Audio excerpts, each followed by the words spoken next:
Rick Watson's got the mic. He's the big dog king. Cover sports so sharp, it's a new river thing. Virginia Tech fire, rapid pride too. Every stat, every play, he's bringing it to you. He's got that voice, deep as a valley, breaking it down, no dilly, no dally. Big Dog Sports Talk, feel the bark, feel the bite. Rick's in the zone, every day, every night, from the Hokies to the Highlanders. He's got the spark. Big Dog Sports Talk, lighten up the dark.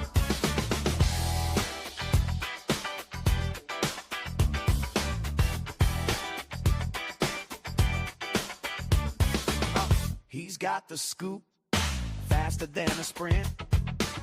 Calling plays like a coach, every word's a hint. From the courts to the fields, the stories unfold. Hey, what's going on? We are Rick's play by play, here on worth its weight in Thursday. gold. I want to say this is He'll pull you in. episode 6, maybe. Something like that. Let the games begin. Big Dog Sports Talk, feel the ball, Something of that feel the nature. bite. Rick's in the zone. Hope everybody's Every day, every night, doing all from right the as we Hokies get to the toward the end of the week. He's got the spark. Big Dog Sports Talk, And a long lighten couple up of the weeks. dark. At least it has really felt like it has been a long couple of weeks.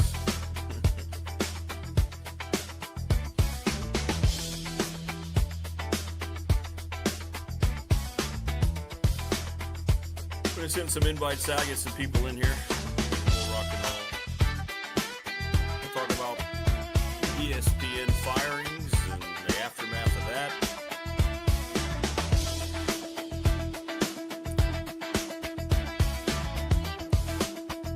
Talk about Sports Talk, feel the bark, feel the bite. Rick's in the zone. Every day, every night, from the Hokies to the House bill looks like it's going to be shot down, not sent down, shot down. Big Dog Sports Talk, lighten up the dark. Big Dog Sports Talk, feel the bark, feel the bite. Rick's in the zone. Every day, every night, from the Hokies to the Highlanders. He's got the spark. Talk some box office. Looks like the Odyssey is going to do extremely well. Lighten up the dark. I have not seen it.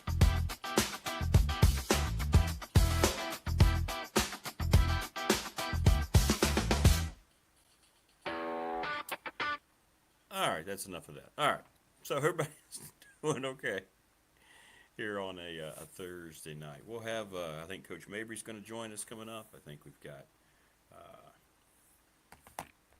Dwight may jump on a little bit later on. Maybe we'll get Morris in here, DVP. Hope everybody's doing okay. Yeah, so the ESPN firings, it's still getting a lot of play on X.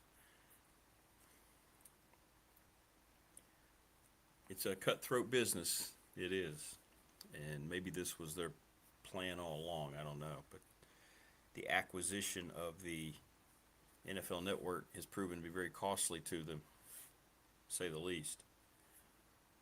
The Ravens have cut Diego Pavia even before training camp. They gave him a 3-year contract. We're trying to keep an eye on this before we really thought maybe there was a chance he would stick, because this was a guy that I loved watching him play. I said it on the show as the season went on. He was probably my favorite college quarterback early in the season. What's up, DVP? Good morning, brother. Hey, are you? What quarterback are you talking about? Talking about Diego Pavia, former Vandy star, who then started to regress into this arrogant punk to the point to where he was disrespectful to everybody at the Heisman and made some horrible comments after. I don't think his mom helped out too much either. I think you're right. But yeah, I saw he just got released. Yeah, he got cut. He got cut today. What's up, Coach Mabry? How are you? I'm good. How are y'all? Doing all right, How are man. you? Hey, are you shocked? Diego Pavia got cut. I saw that. I saw a few things. I flipped it on. Normally, I watch like Kornheiser and them at 5:30, and I flipped it on, and they had Sports Center on instead. So I sat and watched that for about 20 minutes. I saw that Pavia got cut, and then I listened to Lane Kiffin talk about his Oh yeah. whole decision, and it was because Hulk Hogan died, basically. So, yeah, so interesting. And you could tell he didn't like being told. You could tell he got told to stay off social media too. That comment that he made, that was interesting. What's up, Gap Star? Welcome. Glad to have you. I saw a graphic on I was in the gym, and I was watching one of the channels had ESPN on, and they were doing I don't know what show it was, but the graphic was over under on wins, and it had LSU and Ole Miss. They have LSU at 8.5, and Ole Miss is 7.5. Really? Well, Coach, is that Coach Golding down there? Is that his name? Yes. Yeah, I'm not sure about. He's him also either. the one they immediately got in trouble right after he was in that interim spot because he was supposedly, talking to recruits or transfer guys before they went in the portal or something. Yeah, right. Somebody yeah. accused him of that. Yeah. No, he's pretty shady.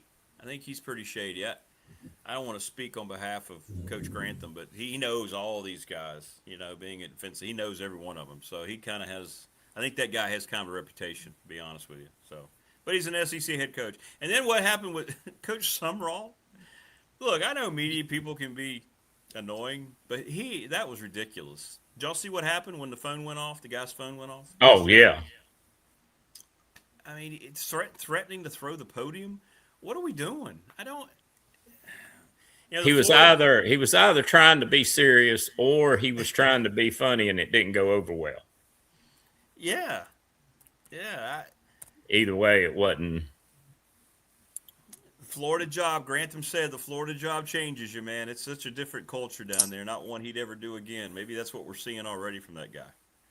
I don't know. Maybe so. But Coach Foster was great this morning. If you guys didn't get a chance to watch, it was just unreal. That guy. Did he have his lunch pail? He had a mug, a coffee mug that was like a lunch pail. It was really cool. He did represent. He should trademark that and make some money off of it. Well, I think he has. No. Yeah, he's got that thing with Bojangles. So yeah, great stuff, man. I was glad he went over offensive personnel stuff, because a lot of people don't understand when you say 10, 11, 21, 22. And so I was glad he went over a lot of that. They think if you're running like spread, that everything you do is your 2x2, 10 personnel, 2x2. Correct. And he went into it in pretty good detail today, but I thought it was simple enough that a lot of people could. Yeah, he kept it. Yeah, he did. And that's now we've had look at who we've had talk about that the last couple of weeks. Coach Elmo, Coach Grantham, and now Coach Foster. Because that's the big thing. And you notice none of them like to play against it. They all said the same thing. Spread, okay, we'll deal with you on the spread, but we don't want to see you line up with really talented multiple tight ends. That's a problem. And I get that. And Tech's going to create that. I think Tech's going to try to create that. I really do. So I think that's coming up this year.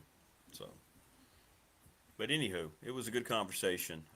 And Dwight following him was really good. Dwight may jump on. He may jump on tonight. Unsure. We'll see. What else is going on Thursday? It's been a long week. Anybody else feel like this week has just been a drudge? I'm on summer breaks every day. I don't know what day it is each day. Yeah, I'll be honest with you. It's a long the week. Mowing. All I've been doing is mowing. I'm mowing today. I've got 2 huge lots, and I'm very, very OCD about grass in general. Yeah, you said you were. I am too. Push mow everything, and about the time that I mow a section, I'll go hit another section and then trying to get it in between of storms and everything. And then you look and what you just mowed 2 days ago needs mowing again. Correct. And that's frustrating. And of course, I'm the crazy one doing it. So right. You think you're done enough, and then all of a sudden, it's popping back up really quickly. Yeah, I'm with you. I'm with you. Well, the ESPN firings are still making big news. Did they fire more today? Well, Ryan Clark was fired when he was on air. Yes. And Carl Ravitch apparently got a notice as he was going into the final half inning of the baseball game. He was calling. So there's going to be more stuff happen there, I think, from what I've read, that they've sort of handed what was, quote unquote, Stephen A's domain. They sort of have given McAfee carte blanche at this point. And so I think that might end up down the road getting fairly nasty. You think there's going to be a butting of the heads there? Is that what that feels like? It does. Possibly, yeah. And and it looks like ESPN's going to put their eggs in the McAfee basket right now. What do y'all think of him? I mean, I don't have any, I don't dislike him. I don't have any whatever he does, and I know he's changed the game, and good for him. But I don't have any desire to hear him. Does that make sense? He doesn't bother me, but I don't feel like I have to turn him on. Does that make sense? I think it's like when you were talking a couple of these shows, you've brought up, the Stephen A. and Skip Bayless thing. Is I think he provides a different dynamic to that. But again, it's like the Jersey Shore. You're not going to watch the show unless you're going to see some drama. When you turn on Pat McAfee, I mean, you watch his show, it says, "Don't sue us." On that scrolling, right. Constantly, P.S. Don't screw us, sue us. And so I'm thinking that's he's kind of like the shock jock, like a Howard Stern of sports up there. And people who are purists of the sports they follow, they don't like this shit. Agreed. Yeah. I think two things. Early on, I liked him because he was entertaining. Yeah. And he would put stuff out. I still hadn't figured the purpose of A.J. Hawk yet. Yeah, me either. He sits there and he looks like one of the heads on Mount Rushmore, and he doesn't say a damn word for 3 hours. And there's a guy. He was a hell of a linebacker in college. Oh yeah, I'm a Packer. I'm a Packer guy. Love A.J. Hawk. Yeah. But he just sits there and he's like a wooden Indian. But McAfee I liked early. Now it's almost as if he has to perform. That's it. He became an ESPN guy. Yeah, he has to perform. And the other thing, too, I think with me is one of the things as age is coming, my hearing is going. And when he starts rambling, I can't understand him. And then you put it on damn closed captioning, and they can't even decipher it. So, it's getting pretty bad then. So, but I'll listen to some of the others, podcasts and stuff of people. A lot of people don't like some of the people I'll listen to. I'll listen to like Stu Gotts. I was listening to Stu Gotts this morning, and Levitard. I'll listen to him sometimes, or Kornheiser. I love and they throw a lot of humor into it and everything. And Levitard's show was basically based on making fun of sports talk shows. Yeah. And that was the whole premise of it. And and he's the one that Levitard's the one that gave Marty a ton of big breaks early. Got him on the show with him and his father and everything, and then sort of turned him loose and everything. And Marty talked about that in his book. Talked talked about how that helped him confidence wise and let him be more of himself and stuff like that. I wonder if Marty was sweating this one out. I always think about that. They can't get. I don't see that happening. It's weird. It's weird. Well, I never would have dreamed somebody like Carl Ravitch. That's weird. Yeah, that was the weird one to me. I mean, he doesn't seem like somebody that would ruffle feathers. He was able to sit in the middle of all these guys who were, in the Hall of Fame, multiple World Series winners, and make a show of it. And I thought he did a good job. That was the head scratcher. I mean, are they really that, looking at the bottom line, or unless again there's something we're not aware of? I don't know. I see Andrew Marchand on X is a good guy to follow. He's been giving a lot of good information on this because I don't know the ins and outs about it all. He doesn't validate it, but he does try to explain it. It all happened because of the NFL Network acquisition. Apparently, they knew this was going to happen. It's not even like as if they own it all. It's just weird.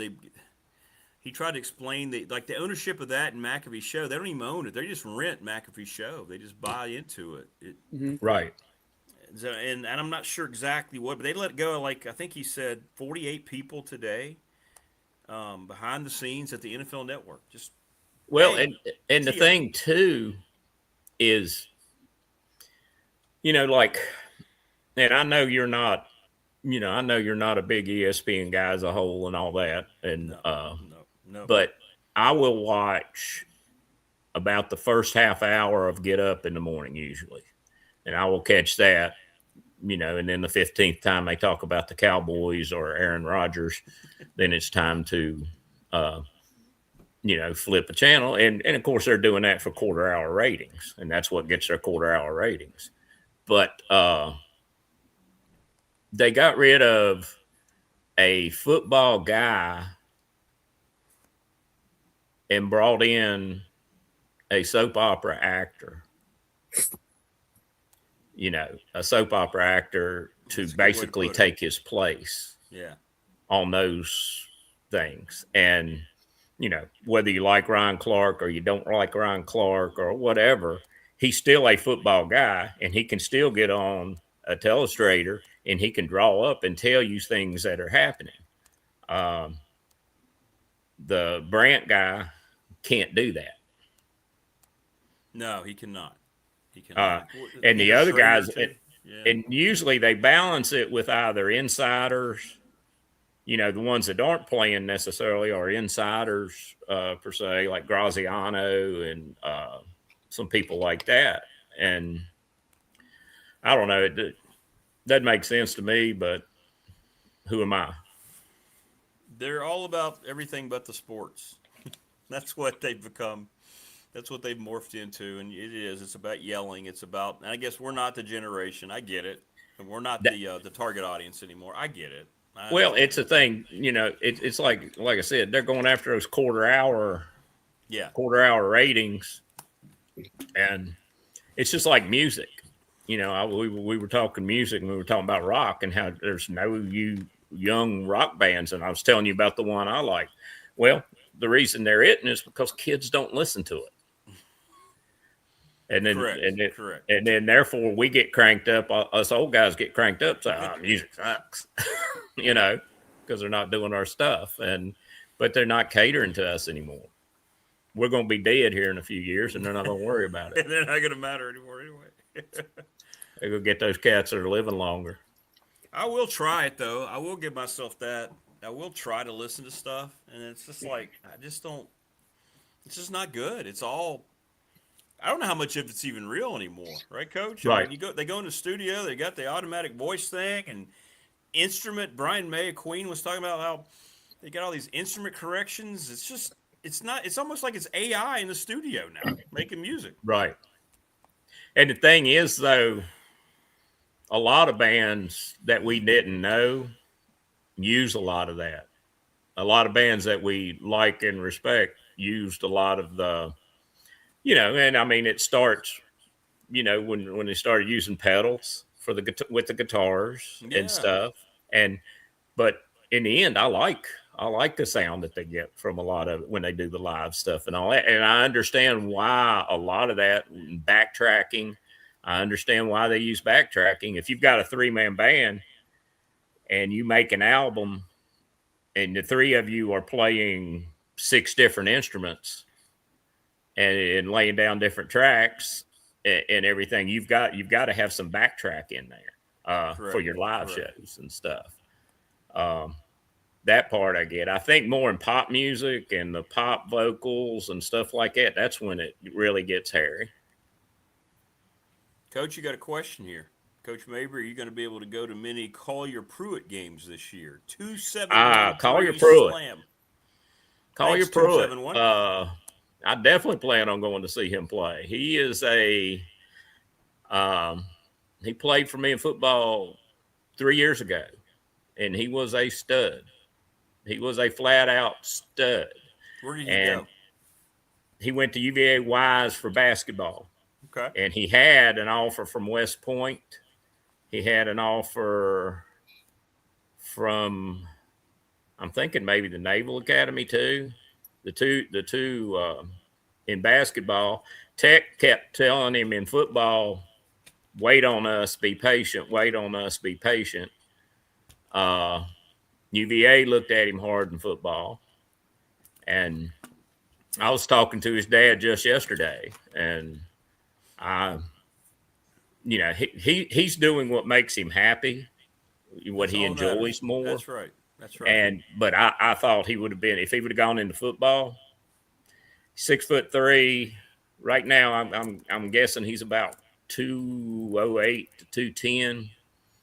There's a clip of him that went viral where these guys will get online and they will, block or charge. And it's a clip of him when he was playing at UVA Wise, and he's taking the ball to the hole, and a guy gets in his way, and he just takes his forearm and knocks him into row X and then dunks over top of him. And, I mean, he was just that powerful, and he was like at football. He could run over you. He could run around you. He could run past you. But just a stud. And, yes, I do plan on going to see some RU basketball games and to see Collier play. I coached his dad. His dad was our quarterback on our state team at Narrows in '94, our state semifinalist team. I've seen him. He hasn't really been practicing. I don't know what's going on. Like, he's been down there. I forgot that was his name. I haven't met the team yet. So, but he's on a side court all the time. I don't know if he's injured. I don't know what's going on with that. But he has not run. I don't know if there's an eligibility thing. Can he not start until a certain time? It's a little strange. I'm not for sure.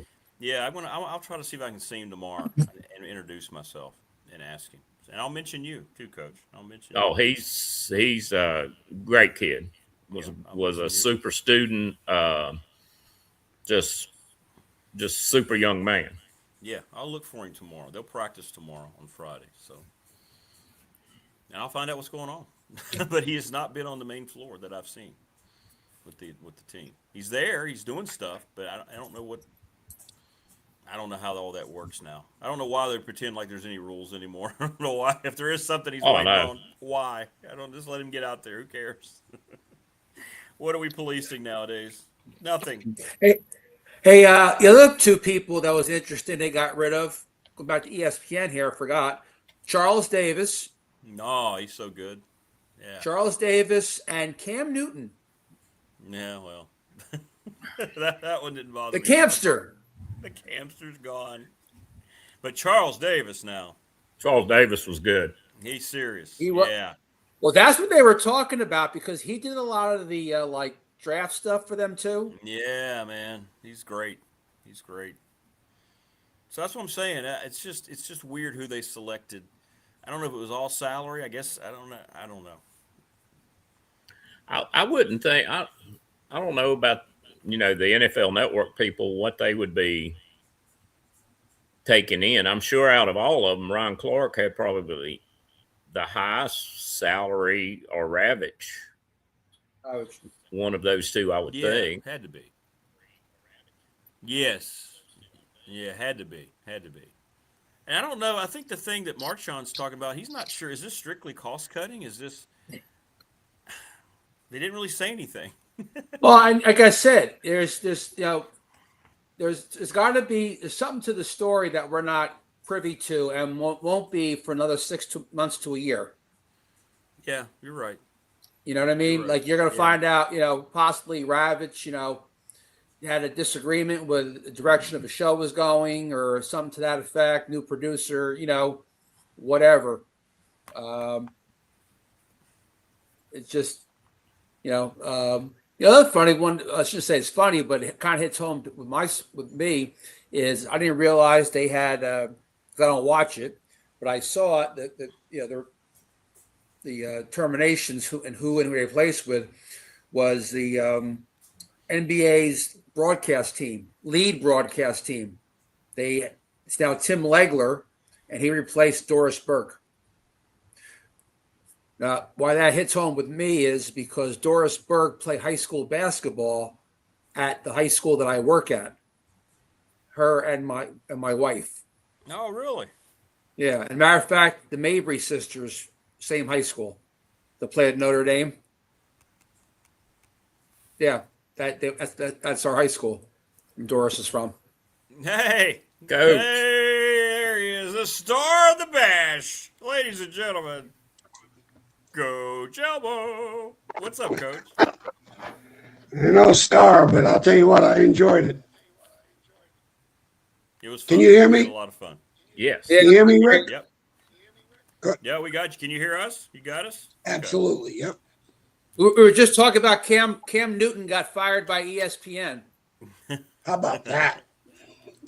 They're firing a bunch of people. Welcome to my world. I was telling Rick. I wrote the book on that. Where you can throw the book at me. Yeah. I told Rick on the last show. That'd be a good book, right? When I was at, and just leave it blank. Yeah, oh, no doubt. And every No chapter is one of your stops. The 18 chapter book right there. Yeah. Opportunity to get a better job.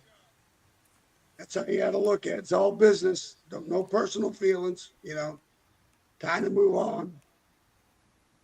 So, yeah, cool. Great. Really enjoyed visiting with everybody. It was so much fun. It was David, fun. I sent you that team picture of all the DBs at the Peach Bowl with Jeff Williams in there.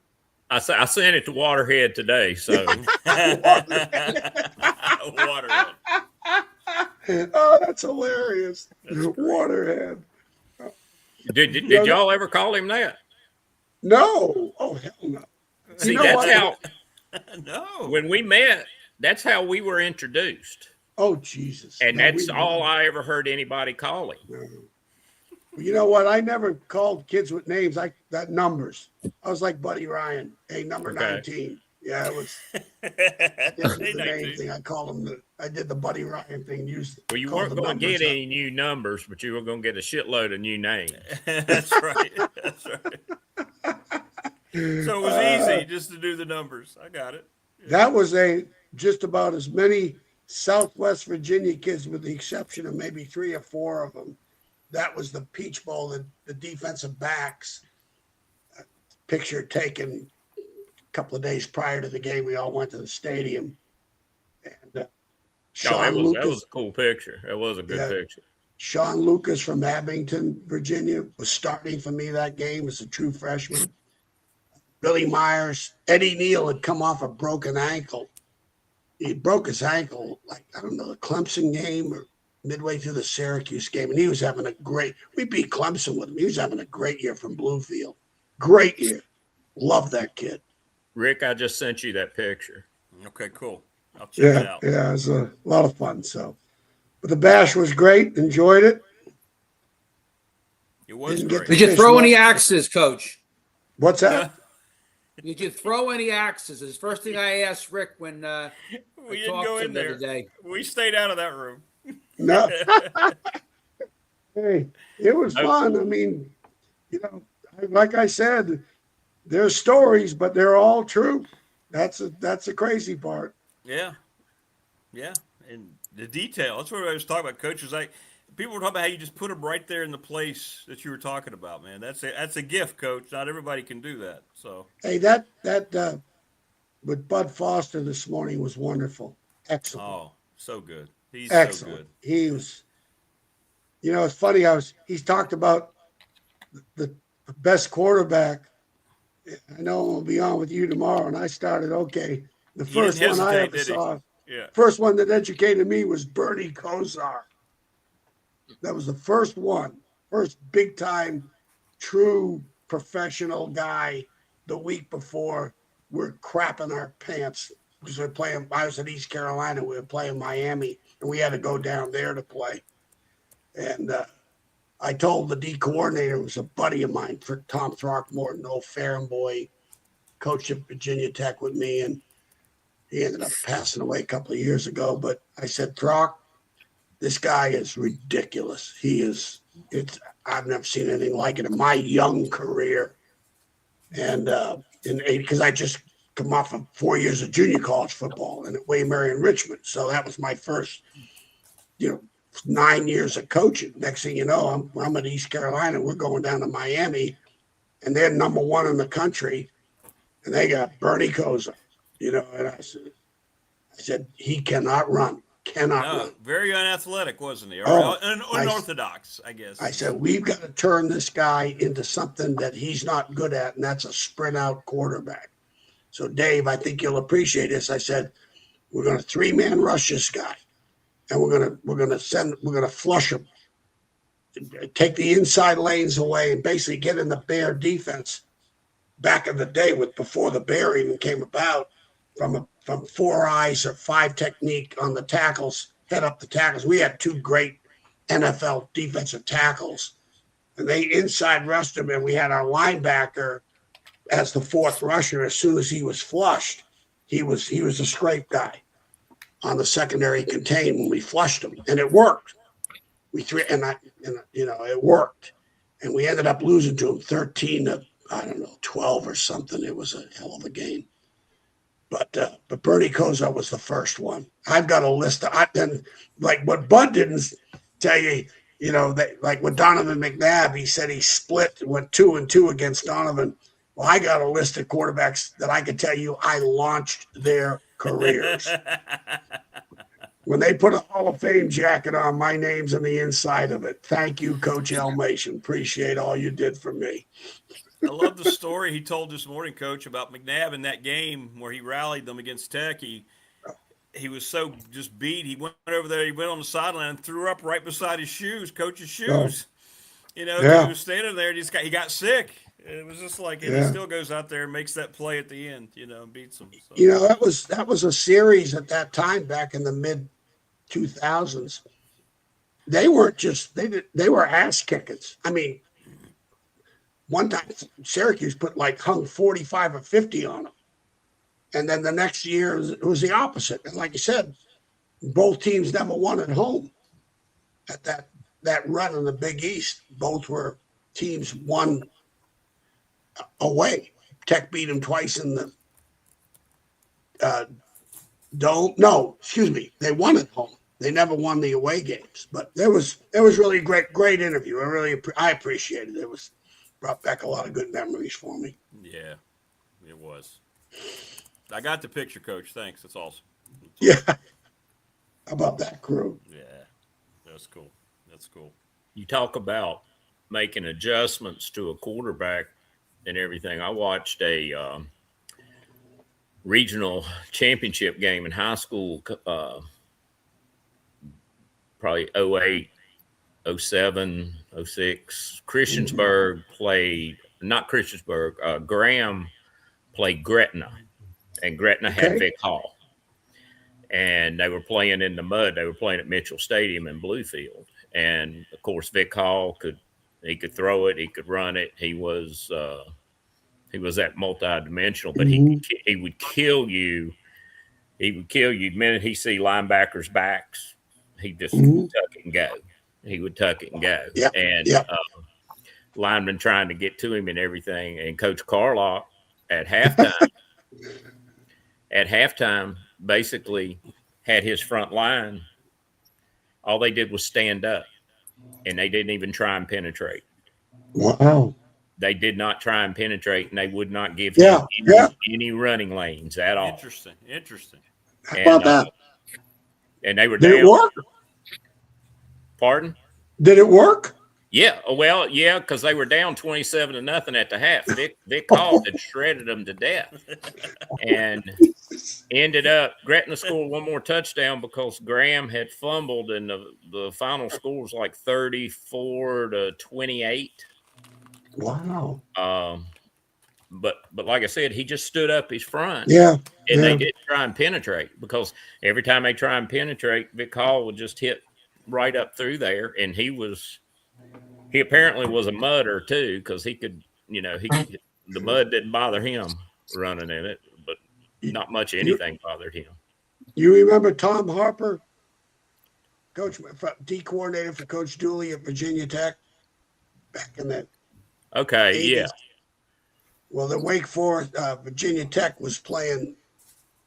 No, he was at Clemson. He ended up going to Clemson with Danny Ford. He left Coach Dooley and took the defensive coordinator's job for Danny Ford. He was there when they won the national championship.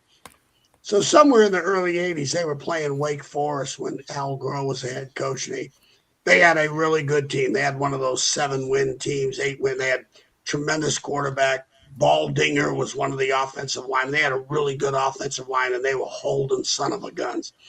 And this is before they changed the rule. So Harper put tearaway jerseys on the defensive linemen, and the game was over. They're standing there. The offensive lineman standing there with a jersey in their hand as the D lineman was running by him. And that was that. Then they outlawed the tearaway jerseys. I remember that. The tearaways. Tearaways. Those old wishbone teams that had like Oklahoma, especially Oklahoma. Billy Sims. That was one of the teams I was thinking about, because they were always the tearaways. Yeah, and they all had the tearaways. And then SMU with Eric Dickerson and Craig Alabama, James. Pony Express, Johnny Musso at Alabama. Yeah, I was the backfield coach at Richmond back in the 70s, and we had them for our players. And let me tell you, it worked. It worked? They ended up outlawing them, couldn't do them anymore. We had the tearaways on all my running backs and receivers. I can still picture the video, though, of Earl Campbell running, and everybody's pulling all his clothes off as he just keeps moving forward. Yeah. That wasn't a tearaway jersey either. No, kids, that's what I mean. That was the Oilers and the Rams. I remember that. When he ran over that linebacker. Oh, my God. It may have been Isaiah Robertson. I can't remember the linebacker. Somebody like that. That was something. That was, wow. You watch those. It's funny. You go to YouTube and you watch those NFL games, 60s, 70s, and 80s, and you talk about a violent game. Oh, my God. I don't know how those guys did it. And they weren't getting paid. And we talked about this the other week. I was talking about the physical differences between like the collegiate players and pro players today as to like back then. But you're right. I think the game was a lot more violent back then. Oh. I mean, look at the hit. Look at the hit that Pittsburgh hit. Yeah. Who whacked Tatum? Jack Tatum. Jackson. Yeah. And I could see like that. Yeah, I could see some of those rules being extremely beneficial to the player that cannot protect himself. I can see that. And they finally did it to the defense too. You can't do the blindside crackbacks. And so at least I could see. But the thing with the quarterback thing still bothers me. It still bothers me because when you go back, put a red shirt on him. I used to tell the quarterbacks later on my years in coaching, we're going to go to Victoria. I used to go in the quarterback room and put down Victoria's Secret catalogs. I said, here, order your uniform.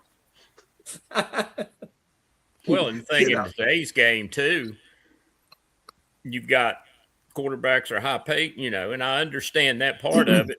But if they're going to start running RPO, RPO type stuff and all that. If you're a defender, what in the hell do you do? Oh no, You know? oh no. I mean, you can't hit them high, can't hit them low. I mean, it's just that's the only thing about the game that bothers me when you look at the statistics of these quarterbacks in these modern era quarterbacks. They need to be asterisks by their names. Because when you look at Bradshaw, you go back and you watch back to the Bradshaw days or Y.A. Tittle days. I mean, I have that one picture. I'm not going to get it, but I showed Rick the one picture on the show with the blood. Y.A. Tittle with the blood down on the cover of Life magazine on his knees. And these guys, and that was a part of the game. Buddy Ryan. When I was in Virginia, we had Buddy Ryan come down and speak at our clinic. George, we had him down as a clinician, and we sent a private plane up to Philadelphia, and George said, hey, go on the plane, go pick him up. So we were flying on the way back down, coming to the clinic. I got to meet him and know him, spend time with him. His philosophy was, we're getting to the second guy. The second string quarterback's not good enough to win in this league. And the objective is to get to the second guy. And when the quarterback on the opponent team threw an interception, he assigned all 4 down defensive linemen to go find him and kick his ass. And there was no flag. You could hit him in the back. There were no flags. On a turnover, there are no flags. If an offensive guy fumbles the ball, guys are getting speared in the back, and they will not throw the flag in the turnover situation because it sounds like that Burt Reynolds movie. Yeah, The Longest Yard. Longest Yard. Longest Yard. Yeah. Let him through. Yeah. So it was he always had that philosophy. And when I got to Virginia Tech, that was our deal. When the Washington defense back in 1990, they had 7 out of the 11 game schedule, 7 out of the 11 quarterbacks either did not play the next week. They were either benched, pulled from the game, or physically could not play the next week. 7 out of 11. And that was our goal at Virginia Tech. We called it 11 on 1. Well, it was our 11 guys versus 1 guy. We didn't give a shit about anybody else on the field. Couldn't care less. And that's fact. Bud will tell you that, Rick. Bud will tell you that. And I'd always stand by the quarterbacks in pregame. I wanted to look in their eyes. I want to see if they're bright eyes or dull eyes. And if they were dull-eyed, I'd go back in the log and go, boy, this game's over. We're winning this sucker. There's the star of the bash. Morris, what's going on, Morris? buddy? What's up, Morris? I got out here late, boys. I think I may have hit a damn heat stroke today. I played golf, and it had to be 150. I don't know why I laughed. I'm sorry. Jeez. Well, he's here. He's here. Well, he's here to talk about it so you can laugh at it. Yeah. You back down in Florida? It was just the way he said it. It was the way the delivery got me. Best you can do is laughing at yourself. Yeah, Palm Coast, where Janet and you, I think, have been to Hammock Dunes. Oh, yeah. Across the bridge. We've been down across the bridge, yeah. Yep. And I made sure I pointed out to you that we live on this side of the bridge. The other side. Yeah. There's some expensive condos and homes. A beautiful beach. Ridiculous. It's lifestyles of the rich and famous. But Karen's awesome, by the way, Morris. I told her when I come in here and got on, I said, I'm sure I'm going to have to hear about you first. She was sorry to show. She was awesome, man. She was great. She enjoyed both Janet's, and I thought I was going to lose my mind when the coach was outside and Janice come up and said, come on, coach. And Karen has to do that with me. If I'm having drinks with you or whatever, the last thing I'm thinking about is eating. And Janet come up to the back and said, you got to go and eat. Why don't you go and make me a plate? Make your own damn plate. I was gonna die. I gave it a shot. Come on now. You gotta try. But you know what though? We don't go out. We just came back from dinner tonight. We usually don't. our weekends start on Wednesday at 5 o'clock. That's when the weekends start down here, because there's always music playing in certain spots we go. Well, I'll tell you, Monday and Tuesday, I'll be sitting in here and I'm listening to Greg Roberts live, and she'll bring in the dinner, so that she does that for me. But see, I didn't realize you had the room back there, Rick. I didn't realize that. And I'm thinking, okay, this is where we're staying. So I thought, well, she can go get me a plate. Well, the bottom line was, because there was the room, she goes, get your own damn plate. Your own damn plate. Yeah. By the way, Karen, she really enjoyed both of their companies, Janet and it was great. That was a lot of, we thoroughly enjoyed it. Trust me. Yeah, it was a ton of fun. And I told Rick, and on the podcast, I think Monday, I said, it's almost like we're a bunch of little school children sitting back in that food room. And I said, Phil, he was on a tear. And we were all just sitting around and just soaking all of it in. Oh, it was fun. And I appreciate you guys listening, because when it's all said and done, think about what everybody knows, what sports does, what football does. It just brings people together, and there's a commonality, and everybody can appreciate the experiences more than anything else, because it's all about the people. Period. Yeah, the most recurring statement that Coach Elmo had all night was, "It's all true." Yeah, that's what he was saying. Yeah. It's all true. Well, that's what's scary. I mean, there comes a point in time you're going, Jesus, how the hell do we get by with this? Fun times. We have to do it again. That's what I used to tell my ex-wife, that it's all true.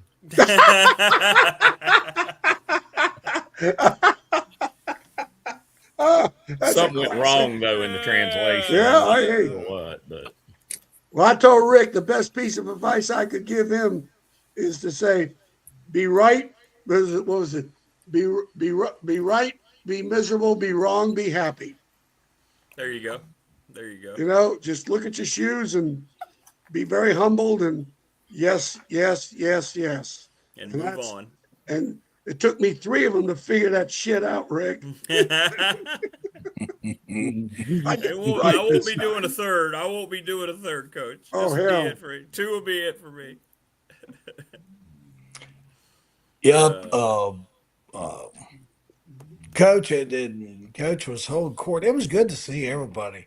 And every time somebody come up to me or something, I said, "Don't worry about your name. What's your handle on the podcast?" I know. Yeah, that's all I know you. And we had a lot of people walk in and they had to leave. Did y'all see all those folks? There was like several families that came up and they were just like, "Hey, we were close. We knew you guys were doing this tonight. We have to go to dinner or we have to take our kids, but we just wanted to say hi." I thought that was really nice too. It was probably about a dozen people that did that. Yeah. And they waved. That was a really cool place too, Rick. The people were so nice in there. Yeah, they did a great job. The food was good. Everybody was talking about all the food. Food was good, yeah.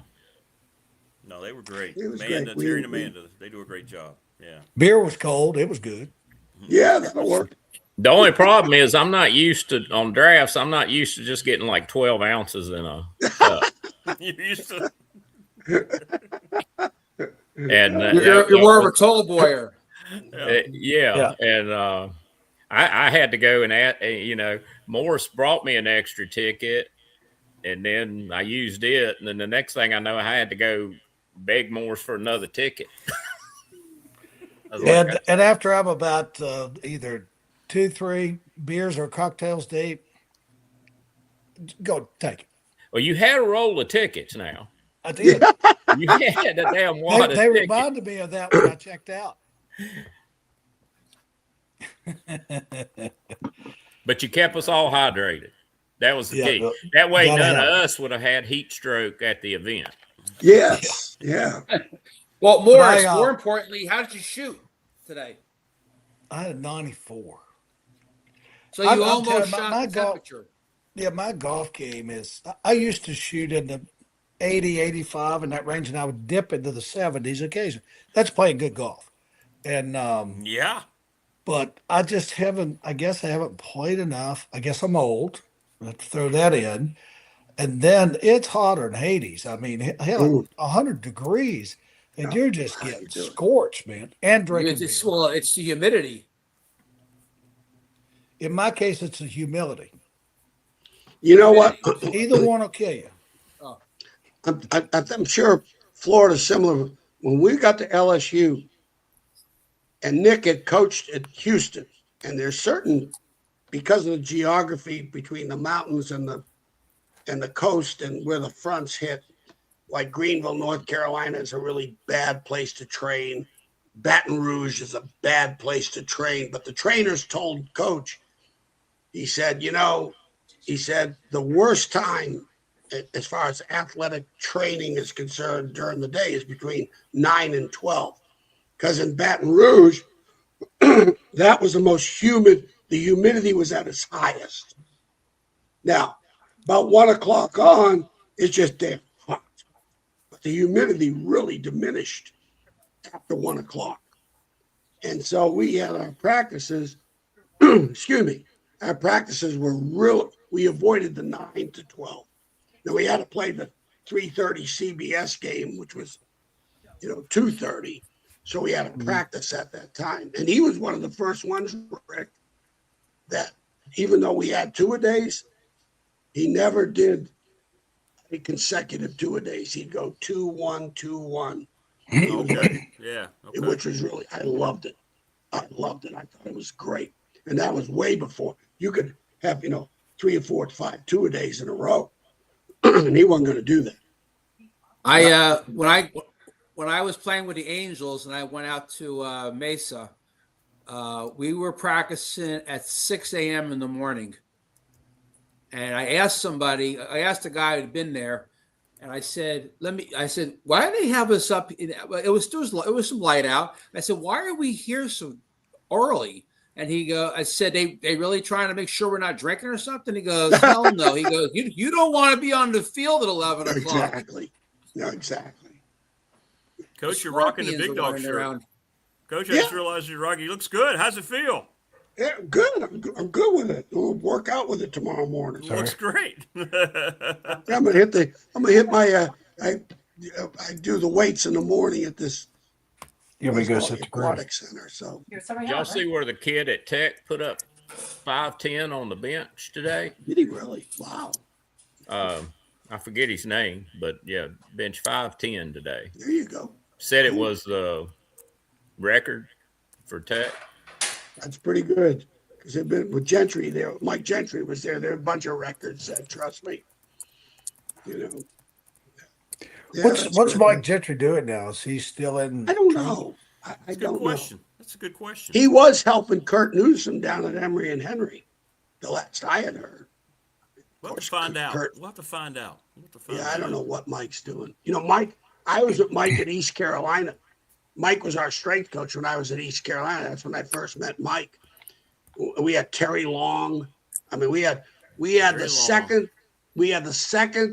of highest NFL draft choices in 1983. It was Texas was 1, Oklahoma was 2, East Carolina. We were number 3 nationally of the most NFL draft choices in the round, not free agents, but in the. I think it was like 11 rounds at that time.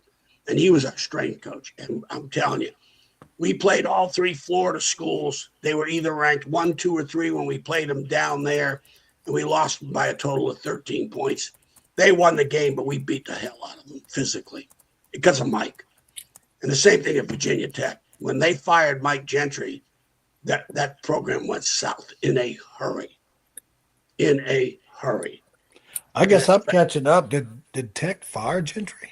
Yeah. Oh, yeah. Fired. Yeah. I knew he was no longer there, but I thought he fired. He's old enough. I thought maybe he retired. Yeah, when Frank resigned, I was up there. I was with him sitting in his office about the day he got fired. I was with Mike. I was visiting. What was the reasoning? Was it just what were they trying to say? Just did it work anymore? Don't know. Wish I could tell you. He didn't know. They just wanted an overhaul. No, they got what they wished for. They had. Let me tell you, when we used to go down to Miami and play, they'd win the game, but physically we would beat their ass. And we'd have one kid IV and they'd have 12. We were in such great condition. Great condition. I knew when I took that job, because I knew Mike, I said, no. Our football program's got to catch. You walked into his weight room, there was no effing around, and that's coaches included. You do not happy jack with players and screw his program. He'll throw your ass out. Yeah. At coaches, he'll throw you out of the weight room.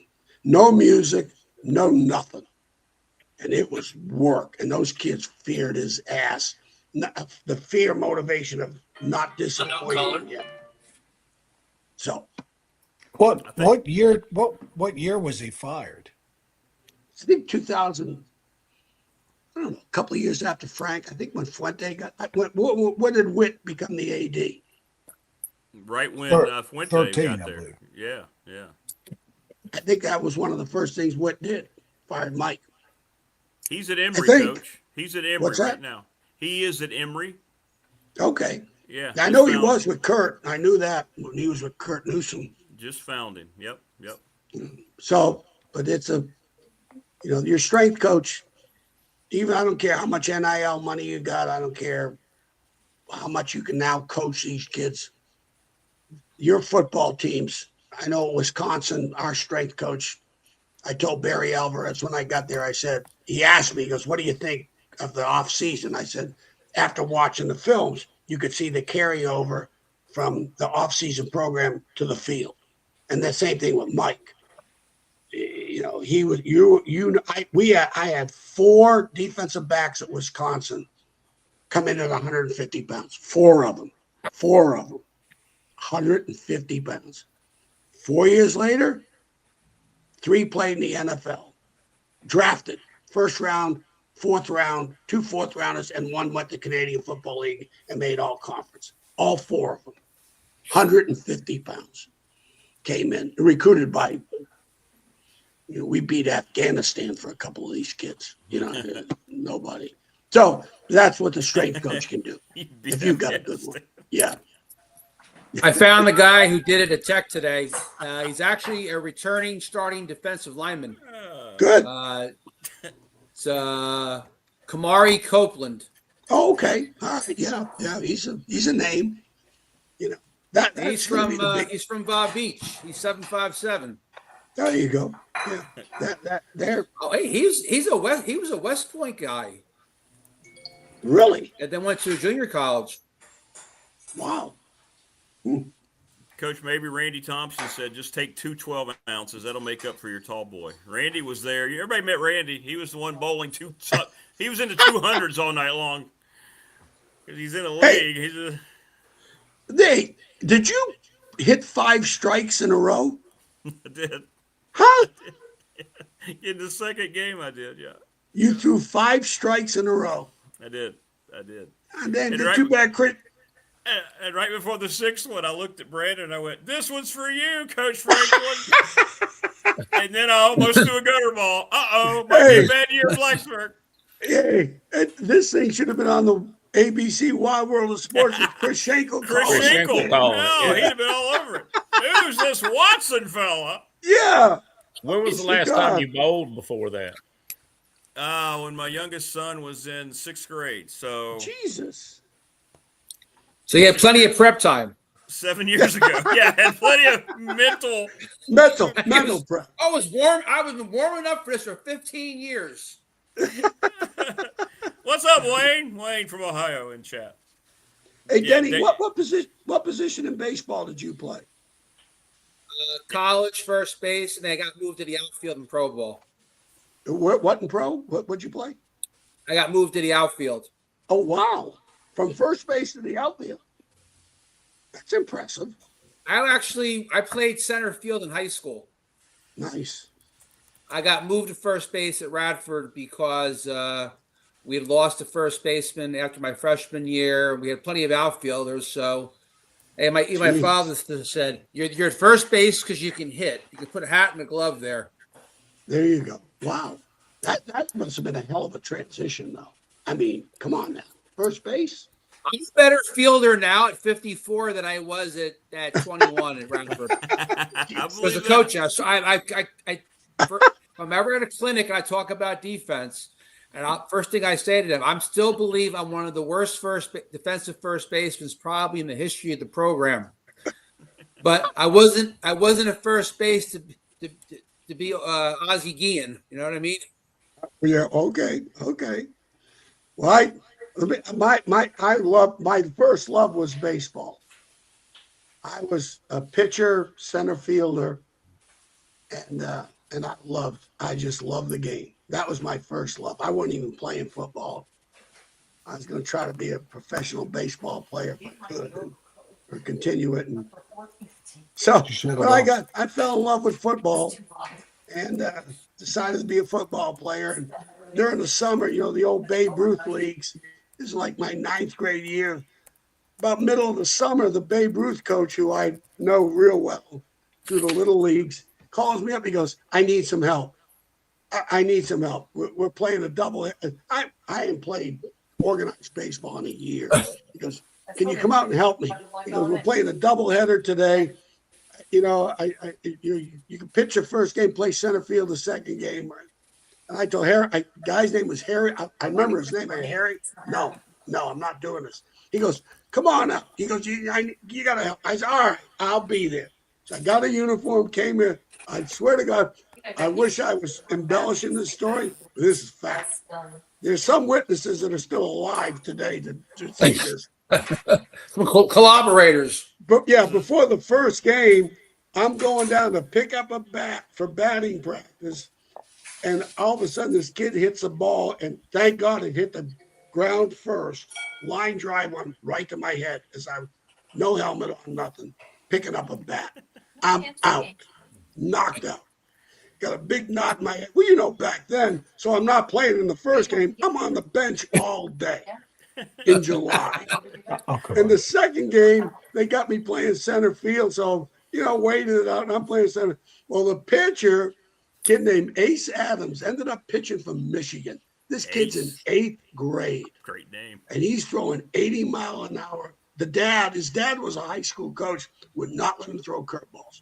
You take that fastball and you place it at 8th or 9th grade. And that's all he could throw, was allowed to throw, was a fastball and control it.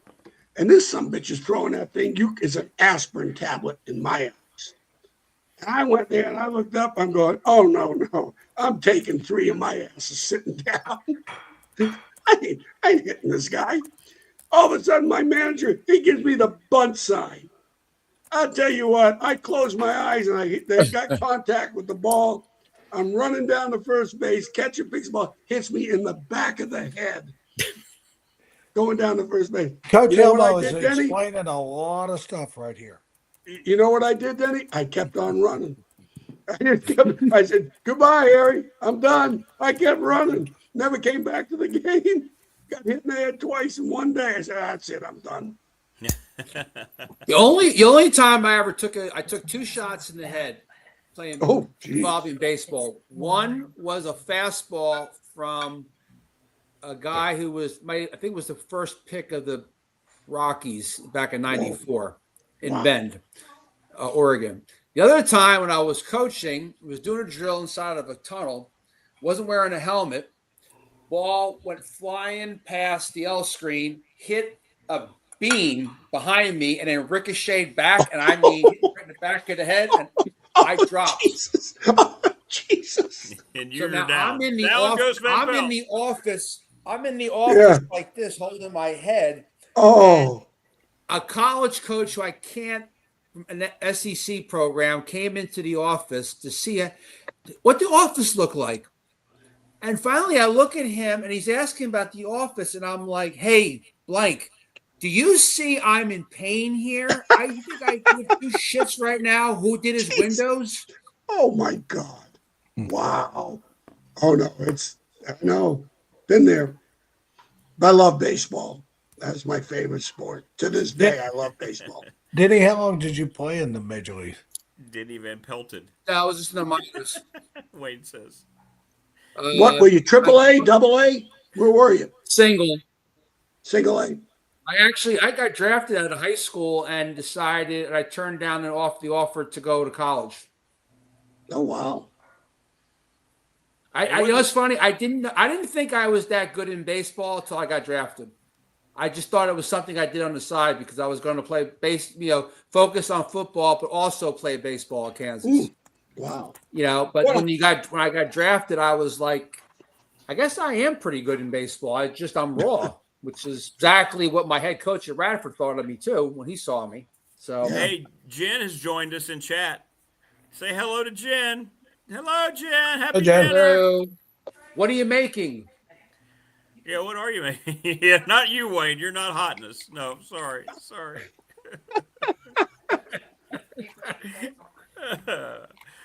Hey, DVP, what is Laddie going to be looked at as a starter? Is he going to develop as a starter? What are they going to do? They told him yet? Do you know? I haven't heard. If you were to ask me 15 years ago, yeah, starter. You asked me now, I couldn't. You know, like for example, you look at them guys, the minors, they throw less than probably the college guys throw. Like they're only going out there for 2-3 innings at a clip now. They're not pushing those guys in the minors. So, where do I think he's better based on watching him? And I don't, I have somebody here from the staff to confirm or deny it, but I think he's better off starting. I do too. Danny, what do you think of the Red Sox 15-game winning streak? They still got it going, Coach? Is it 15? No, they lost game 2 today. Baltimore got them. But that's just like that. That's the same like with Moneyball. With that when they went on that run, the A's, and I'll use Coastal Carolina last year. Look how many games those guys won out of was some crazy number like 27 out of 32 games. Yeah, he hadn't lost on a Tuesday in months, and it's just something weird sometimes with baseball if it just all comes together, because it's a weird game. Like you look at like a good baseball Major League Baseball team, like we'll go with the Dodgers. Their winning percentage is .650. Yep. What's .650? What's .650 in college football? How many wins is that? Got to get fired. 6 wins, 7 wins. Yeah. So Trying to get fired. Yeah, it's just with the games that they play, it's I don't know I've been around some teams like that. Well, for example, my '94 team that I was on in Boise, Idaho, we were a bunch of college guys. Basically, my entire the guys around the field, they all came from a 4-year college program. Some of that, we had the catcher from Cal State Fullerton. We had the shortstop from Notre Dame, second base of Wichita State, who used to be a big deal back then, Wichita State, left fielder LSU, me, the first baseman, my roommate. He ended up being a league MVP. He was a 4th-round high school pick when he was there, had gotten there. And but we were okay in the month of June for that half month, and then we lost 2 pick. Our one and number 2. Our number 1 was Rob Bonanno from University of Florida, and our number 2 was Todd Blyleven, whose father is Bert. And I got a picture of Bert when he came to Boise. Nice. So, but in July, I got to go back and find it. I'm sure I can find it on one of these online sites. I think we won 25 games in the month, 24 or 25 games in the month of July. Wow. Nice. And had lost our number 1 and 2. We just couldn't lose. Oh, geez. You know what I love about baseball, and I used to tell my football players this. I'll say, what's the difference between a 300 hitter and a 280 hitter? And they'd always, they'd give me I'd say millions of dollars. Millions. If you always one extra hit a week. Yeah. I said, if you between 280 and 300 in terms of batting average, millions that you're going to make. Again, here's the scary thing. That was the metric 10, 15 years ago. Now it's what is the guy's OPS? What is that anyway? I see this crap on the TV, and I'm going, what? Give me the everybody is OPS driven now. It's on base percentage and slugging. That's so that means another way ESPN's ruining the damn hitting game. on base and hitting home runs. Oh, Jesus. You know what? Thank you for letting me know what the hell that is. I love watching baseball. I'm going, what the crap is OPS? I want to know the batting average of the batter and the earned run average of the pitcher, and that's all I give a crap about. And when I see the pitcher coming out with a 4.1 earned run average, I'm going, he ain't got a chance today. Well, it used to be strikeouts it's funny, were bad, you actually, and now strikeouts aren't so bad anymore. No, because they're trying to hit a home run. If you look at some of they consider a good OPS like over 800. Okay, and if you look at all the guys that have an OPS over 800, some of them are hitting below 250. Hey, all I know is if you can hit safely 3 out of 10 times, you're a millionaire. That's all I know. That's all I can.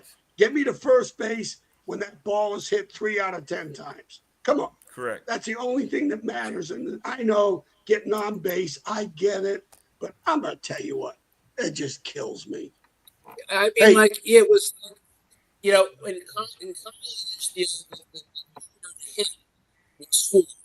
we've had some guys in our program, Alex Gregory and Dwayne Filchner accomplished that, hitting over 400 in multiple seasons, and then, move the college ball and the pro ball. You're right. The goal was to get the 300. I was holding 3-something going into the last 2 weeks of the year, and that's when my left hip started acting up, and my batting average dropped like 20 points over the last X amount of games. But that was the metric. You were every day we get into the locker room, we would quickly look at the stats that we were looking at. We knew he was making a lineup based on 2 things. 1, basically, is your batting average, or 3 things. 2, righty or lefty, and 3, which was out of his control, was who we had to play and where. Because somebody higher up said, hey, start putting so at third base, or start putting so-and-so at second, or whatever. But yeah, that was the measuring stick, was batting average. Jeez. And if you didn't, but here's the thing: if you didn't have the batting average, you had to be like Gorman Thomas back with the Brewers. He barely hit his weight, but he hit like 30, 40 home runs a year. Hey, I saw Ted Williams, his last at bat in Fenway, hit a home run. Last time he was at bat. Ooh. Oh, yeah. I was there. Damn. I don't know if it was in Washington Senators. I can't remember. 61, 62, somewhere around that time. But the thing with Ted Williams that I've always loved with Ted Williams, they talk about who's the greatest hitter in baseball. Let me tell you, this guy spent 5 years in the military service as a fighter pilot in the World War II and the Korean War. He did 2 tours of duty in the middle of his prime.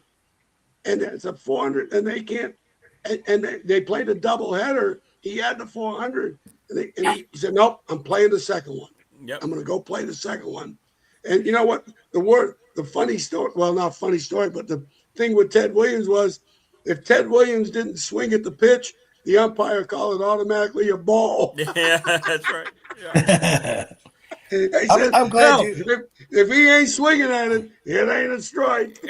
Glad you mentioned that, Coach, because there's books and everything else about Ted Williams, but he's a great American. Oh, fighter was 2 wars. Yep. Yeah.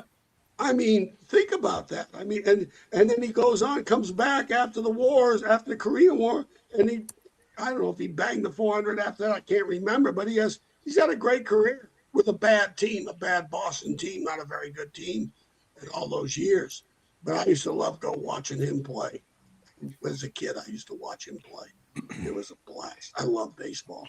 How those guys handle the adversities, the failures. Yeah. I used to tell the players, you got 7 failures you got to deal with.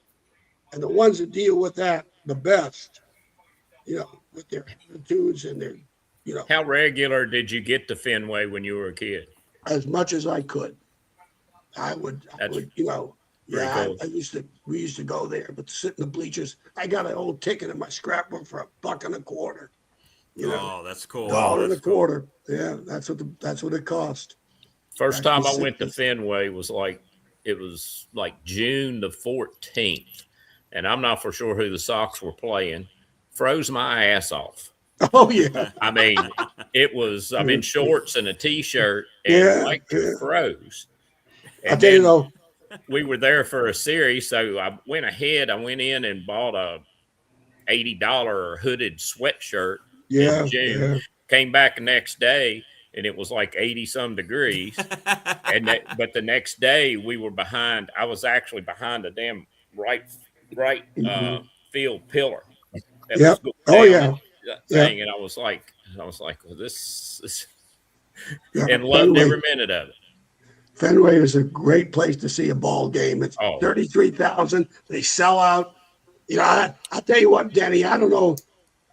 Being a /coach fan, which is going to be really dangerous, I was never an Alex Cora fan. He was with that Houston organization, all the signal stealing, this and that, wins the World Series, and they shut that down. He didn't win since. And I'm watching them play, and I'm a diehard Red Sox fan. But the coach comes out of me. I'm watching these errors in the field of play. I thought they were undisciplined. I said 3 years on Greg Roberts' show. We were talking about. I said they need to fire this son of a bitch. Just fire his ass. And they finally fired him this year. And next thing you know, it took him a while. I don't even know who's coaching them, and I don't care. But at least I don't know either. To be honest with you, they went from 14 behind. They're 6 behind. Yeah, they were 37 and 51, right? Yeah, they got a chance for the wild card. They have a chance.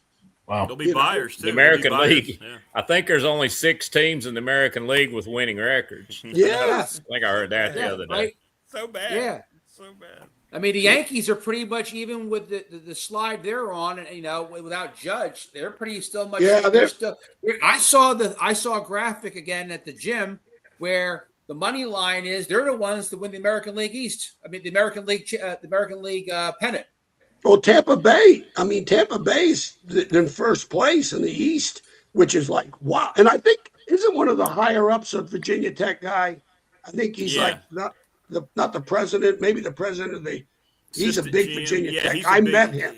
Personnel, he is. Yeah, he's a big one of the higher ups in the personnel. Played at Virginia Tech because I met him 2 years ago at that baseball fundraiser that they had. And nice guy. But you're right, Coach. Coach made 5 teams over 500. That's 5. Wow. Okay. Wow. And how about Shohei Ohtani? What a God dang. Freak. He's special talent now. And a good dude, apparently. A really good guy, apparently. I went to Cincinnati 2 years ago, and the Reds were hosting the Dodgers, and we saw a 3-game series, and he went 1 for 15. Oh, with probably 11 strikeouts. Wow. And then I came back. I turned on Sports Center, and he's hitting home runs. Like nothing. Hey, I want to know who those the MVP. Wow. No, I love baseball. I think it's such a it's a great live sport, but for me, it's just not a television sport anymore. Well, when they did the pitch clock, I think that's really helped them because the commercial in between innings is fast. The game's fast. I like the pitch clock. I like the umpire. I like the strike thing. Because I think the umpires, the games I watch, I don't know what the percentages say that they're them being wrong or right. I know when I'm watching a game, I think they're better than they ever have been in balls and strikes because they got no choice. That's what I see. Well, Rick's a big coach. Rick's a big fan of video replay. Huge fan. Rick just loves it when they go to the monitor. Oh, I know. No, listen. I'll sit in my chair. I know. We're going to monitors. I know it's going to happen here. You know, Hey, we're going to come back with the same result we had anyway. I see it one time, and I make the call, and then they're over there for 4 minutes. It's wait, that game I saw, I visited you in the press box. They said they argued about something forever. yeah. Forever. The college game. It was like, what the hell is going on here? It's so bad. Big South. I got a story from Fenway Park back in 2017. I actually went to Fenway Park. We saw Boston and New York play, and they had a 3-game series. And also went to the College World Series first time. I've been twice, but I went first time that year as well. That's a great venue. That's some bucket list. Two of the best trips I've ever taken in my life. Yeah. That's a bucket list thing. But we go to Fenway, and the thing that surprised me is Fenway's right downtown. It's not like it's out in some landing area somewhere else. It's right downtown. Copley Square. And that was cool being downtown and being. I guess it's the oldest stadium. Maybe Wrigley is older, but the seventh inning stretch and Sweet Caroline and all the fans get into it. It's awesome. But I went with a guy, and when he goes to baseball games, he's got a hot dog hat, a big hot dog hat, big Irish boisterous guy. And we had seats on the third base line, second row. Wow. And he hates a Yankee, so he got on to Judge. Judge got up to bat and it's getting a little quiet, and he's yelling at the top of his lungs, I know Barry Bonds, and I know he's giving you that shit. There's no way you could be that tall. He got on his ass, and there was a line of people from Boston coming down to the second row to get a picture with Big John. Wow. Then who's a little midget guy they got, the little small guy the Yankees had. He comes up to bat. He gets on his ass. He said, there's no way in hell that they started moving from Pee Wee League up to here. He says, you can't hit the ball, whatever. And there was one point the judge just turned around and looked at him and smiled. That's hilarious. It's Fenway. It's so hard today. All the corporations have bought up all the box seats. The corporate businesses are literally. You can get some grandstand seats now, but really, it's business entertainment in Boston.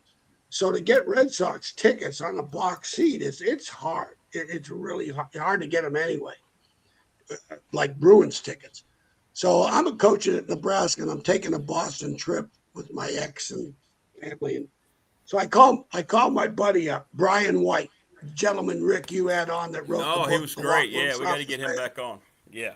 Well, he was a quarterback for Harvard, played quarterback at Harvard. So I called him up. I call him B. White. I said, B. White, you being a Harvard guy, I know you know people. I need 6 Red Sox tickets. And I know you know people. The Harvard people, they're so connected. I said, now I'll pay for it. I don't care what it costs. I'll pay for it. So his suite mate was like the #1 stockbroker in New England. He had an office overlooking the Massachusetts. I mean, it was ridiculous. He said, okay, I got your tickets. You ain't got to pay for them. Get downtown Boston, go up this building. It's on the 8th floor, and pick up your tickets. So I go up there, and the guy, he gives me the tickets. He goes, I'm glad to do it. He's a big sports nut anyway. He goes, these are the best seats in Fenway. There are no better. And they are. They were right. But if you look at when they do the TV shots to the catcher, to the right, just as the netting ends, those were our seats. You could pick up the dirt from the field. But, that's what I say. You got to know a Harvard guy if you want anything done in Boston. Hey, Jen's asking, do you have the stockbroker's number still? I don't know. Yeah, I wish I did. Hell yeah. I mean, he was like, it was like crazy money this guy had. Crazy. And he had the best, 6 of them, 6 tickets. Cost me nothing. But that's the power of Harvard. The power of Harvard. You got to know a Harvard guy. Harvard, we used to say, Harvard men rule the world. Are you an Ely or a Harvard man? Yes. Oh, no doubt. Yeah. There was a question Wayne asked coaches. This will be for Coach Elmo and Coach Mabry, I guess. What is the difference between a coach's defense giving up 10 points a game and one that gives up 21? What's the difference? Yeah. One sucks and one doesn't. One gets you fired. Yeah. Well, back in the day, right now, our goal was 13 points a game.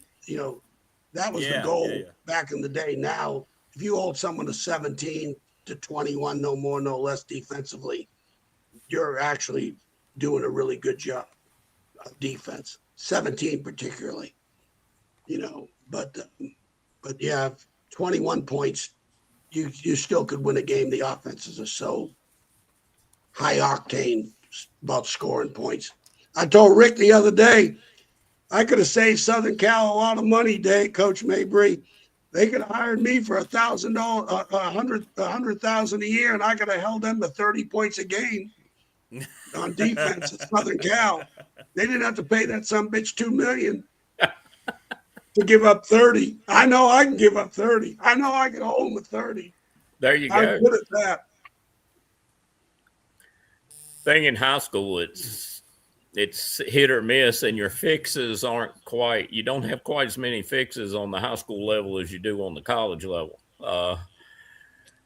We played in the 90s. We had a lot of great Nares teams that were defensively just stellar, and a lot of big games that we ended up losing. Our offense let us down.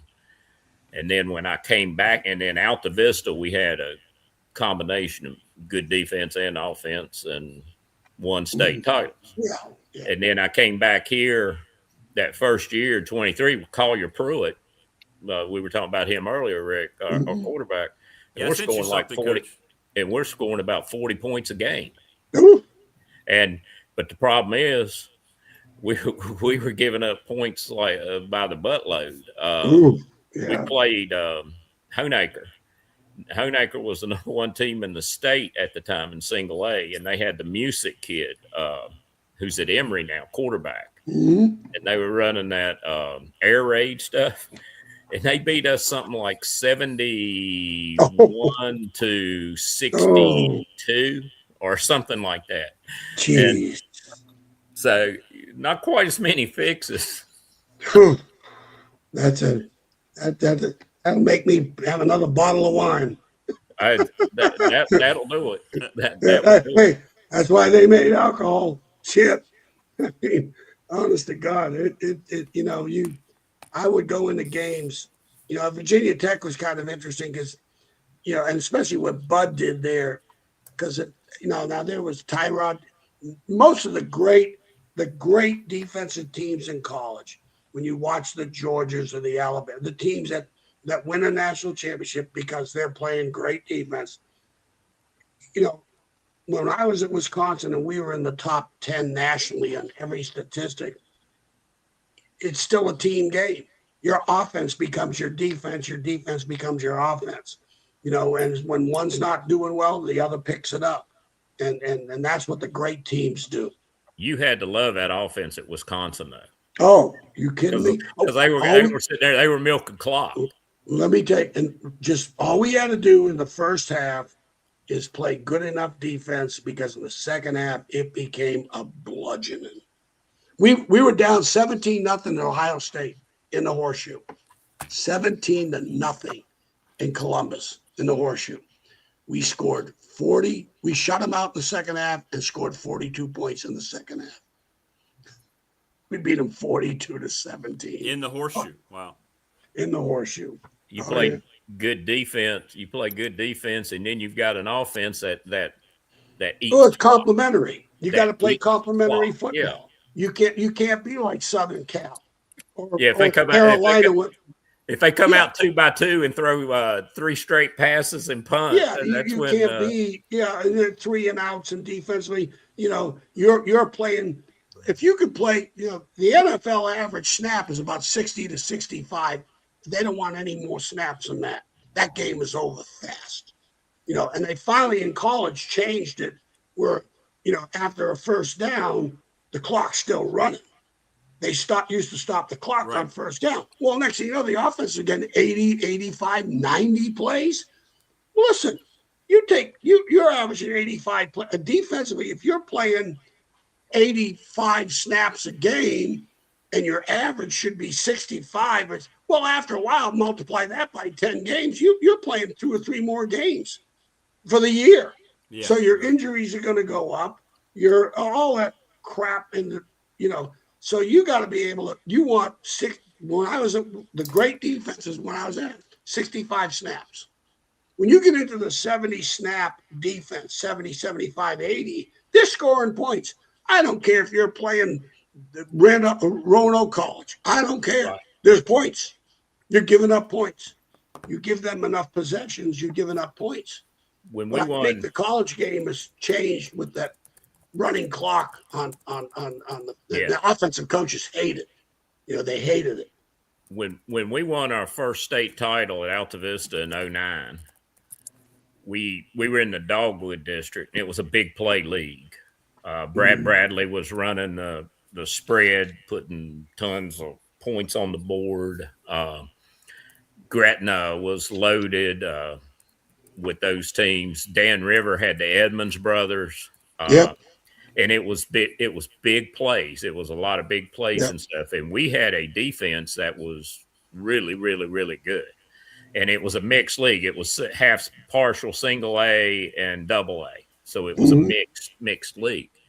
So we get in the first round of the playoffs, and we think we're really good defensively. And we open with Riverheads at Riverheads. Okay. And they're running this double wing power. All they're doing is walling you down. Yep. Play side. They're just walling you down, and then they're pulling everybody. Yep. Yep. In the backs, when they hand it off to that wing, it's coming around. All he's doing, he like stops, and he'll get right behind. We were wanting to bounce him out, and some of it won't bounce out. He grabs his guards. He grabs one of his linemen's jersey, and we think we stop him. He gets 2 yards. So we're pumped defensively. We're raising Cain. We're happy. And they're tickled shitless. They got 2 yards. And then they run another play, and they get 2.5. And then they run another play, and they get 3. Yeah. And then on 4th down, they go for it. Oh, yeah. So we kicked off to them, and they took the ball and had it for like 9 minutes of the first quarter. Wow. The kickoff before we ever touched it. Oh, jeez. We ended up, we forced some turnovers. We forced some fumbles and everything. At the end of the game, we won 20-17, went on to win the state championship. And our defense that we thought we were really good. We of course, we could say this because we won. We say we held them to 300 yards rushing. Oh, no doubt. Hey, it's not about the yards. It's the wins, the points. It's all about the points. Hey, Rick, did you look at that video I sent you of that kid from against Brady in Michigan? Did you? Yeah. Did you ever look at it? Yeah, I did. Okay. I sent Rick a video when I was coaching at Wisconsin. Real quick, it's a fun story. It's like it's what keeps you in coaching. Yeah, this one kid, the secondary coach before I got there, fired the kid. I get there, Barry fires him. We go into his junior year. I put him at nickel. He does a hell of a job at the nickel spot and makes plays, getting his confidence up more than anything else. Going into his senior year, I said, hey, you've earned the position. You come off the first Rose Bowl. I go, 99. I go, you're starting. You're the starting safety. You've earned your position. He was a 6'10" high jumper in the Big Ten. But he was one of those 150-pounders came into the program. And so we're playing Michigan with Tom Brady. We had two Big Ten losses in 2 years. The only 2 losses we had in the Big Ten were to that asshole. We could not beat Tom Brady. If Tom Brady ain't on the field, we beat Michigan because we're the better team. And that's a fact. So we're playing, and Bobby Myers, coach, you'll appreciate it. I got the safety. He's about 6'2", lanky kid. He's on the right defensive hash. We're running a rotational zone where he's got to go from the right hash to the middle of the goalpost, literally get to the middle of the field and start working because we're going to a 3 deep from a 2 deep shell. So as he gets towards the middle of the field, he gets to the nearest upright. Brady, it was like a little out and up stuttering type go. Brady, and as soon as that ball leaves the hand, he goes from the middle of the field. The ball's, this receiver's at the bottom of the numbers. He's outside the numbers. This kid goes from the middle of the field, and the ball is on the top of the head of the receiver. He's just about to get it. He takes it off the top of his head and intercepts a damn football. The damnedest thing I've ever seen in my coaching career ever. I said it to Rick. And let me tell you, Rick, when you look at that, you don't appreciate where he came from to make that interception. I know. But he took it off the top of this kid's head. And this is Tom Brady throwing the ball. You don't see it. Yeah, you don't see You it. don't. Yeah. So Sunday, I go in the defensive meeting on Sunday with the DBs. And I go, you just got drafted. You may be the last son of a bitch they take, but you just got drafted. I had a line of pro scouts out my door on Monday wanting to know who this kid was. He was a 4th round draft choice. Wow. And he stuck. Guys, I'm going to have to get off here. I love y'all. I got to play golf tomorrow at Space Coast on Merritt Island. Well, send us our open. You got to send us our open. Oh, I'll do that. I was going to tell Jen to make sure this is going to be geared toward Jen tomorrow. So make sure you pay attention. But love you guys. Great to see all of you. Hey, Morris, thank you for everything. Yeah. Appreciate what you did. Definitely. Thank you. Yeah, it was a pleasure. It was a pleasure, and it was a lot of fun. It was a blast. It was. Make sure you hydrate tomorrow, but make sure it's water. Yeah. That could be my problem. That might Now that I think about it. That might be the issue. Could be. Yeah. And it's not 12 ounces. Not the foamy yellow stuff. Drink the white, the clear stuff. All right, guys. Take care. All right, see you more. See you tomorrow, man. See you tomorrow. Hey, Coach Elmo, Jen wants me to ask you about you went down and visited with Shane, did you not? Last 3 spring practices. What's your prognosis for that team, and what does he need to do? What's going on down there? Why is that program kind of gone a little stagnant? Lenore Sellers is, you look at what he did 2 years ago. The kid literally beats Clemson by himself. Literally. When you watch a game, he is a hell of he's a great kid, not a good kid. He's a great kid. He's very loyal to the program. Now, I'm sure he's got enough NIL money to be loyal to the program, but he's very loyal to the program, because I'm sure he could have gotten a lot more money, a lot more different places. Maybe not. I don't know.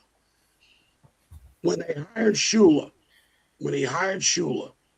Mike Shula, because he was an analyst the year before, and when they won their 9 games and got left out of the playoffs because of the numbers.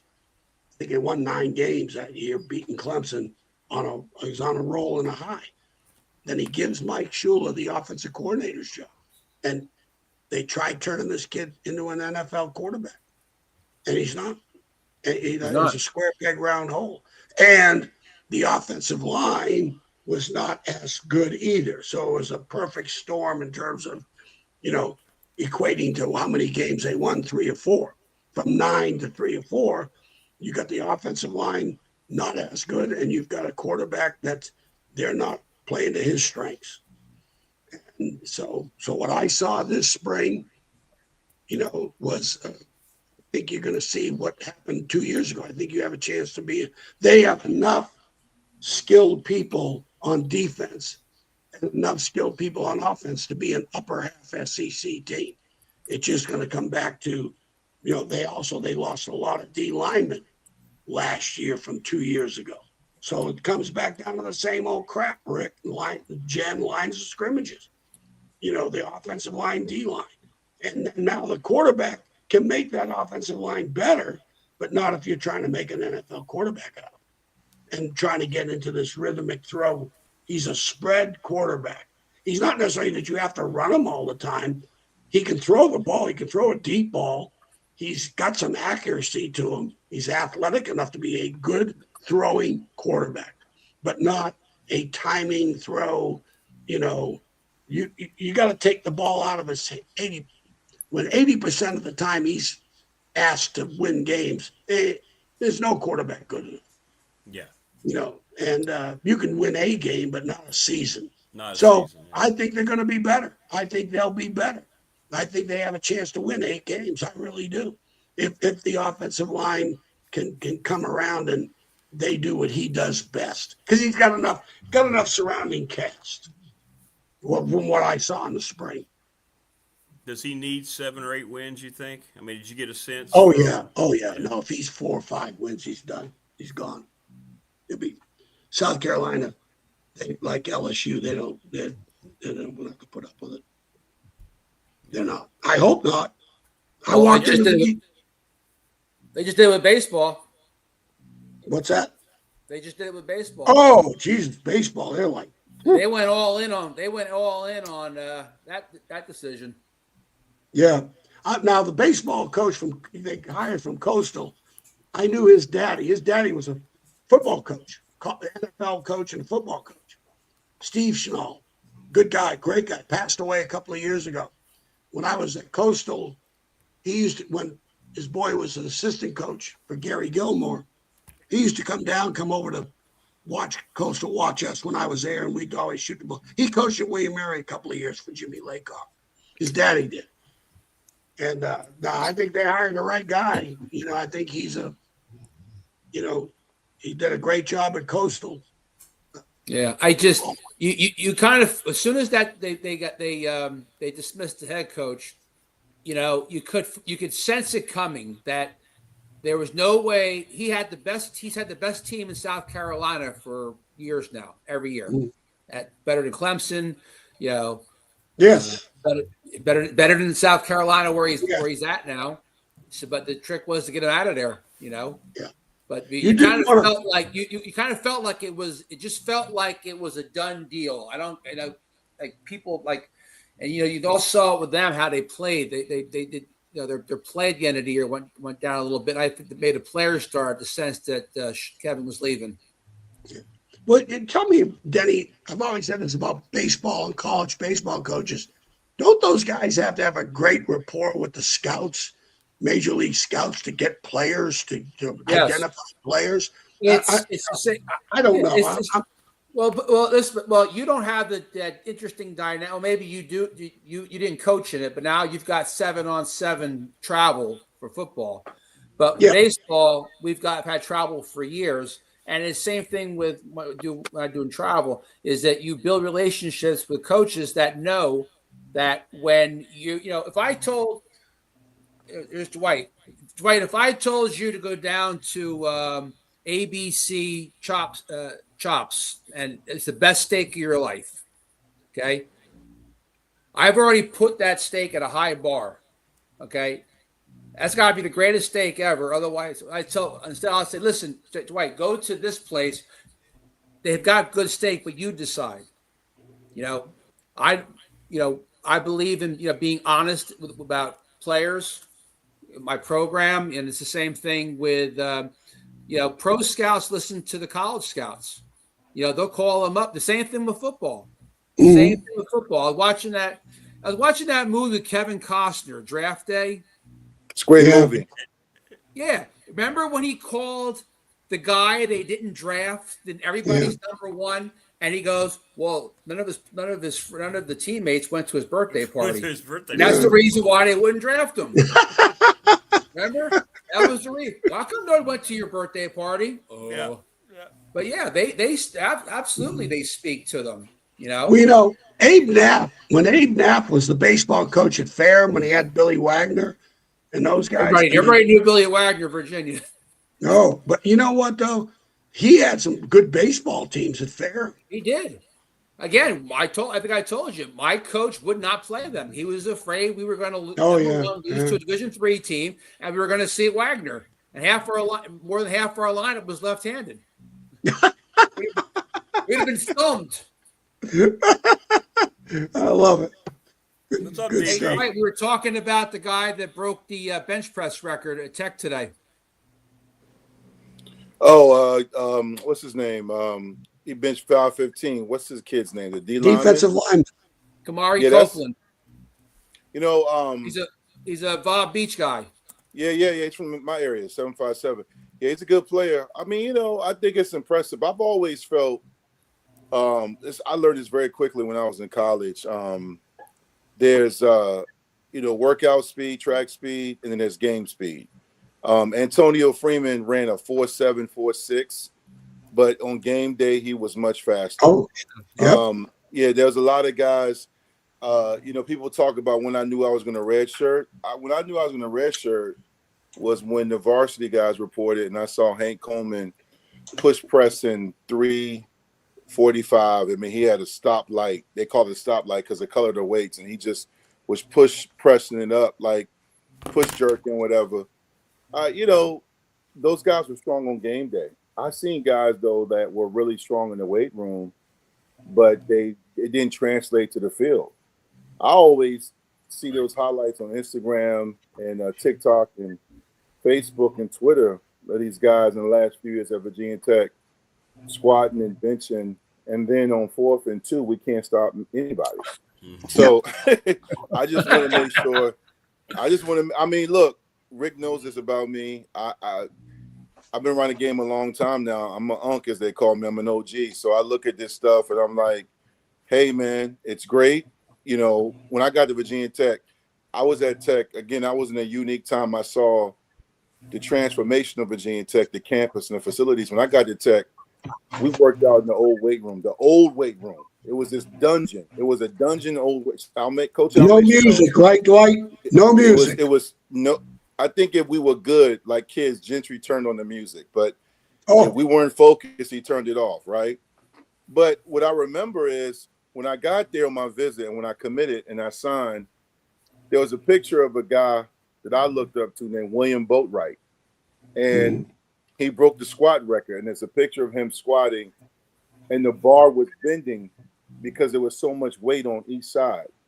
But when you turned on the tape, you saw William Boatwright pushing the pile, like he moved people. So he was not only strong in the weight room, he was strong on the field. So I think it's a remarkable thing to get a bench record, but it's kind of like guys that had the 40 record at Virginia Tech, Brian Steele, Michael Vick, Andre Davis, Tyrone Drakeford. A lot of those guys were very fast on the 40, but they were also fast on the field. So yeah, I saw guys at Tech come from the track team that held Atlantic 10 track records, but they weren't fast on the football field. So again, there's game speed and game strength, and then there's off-season.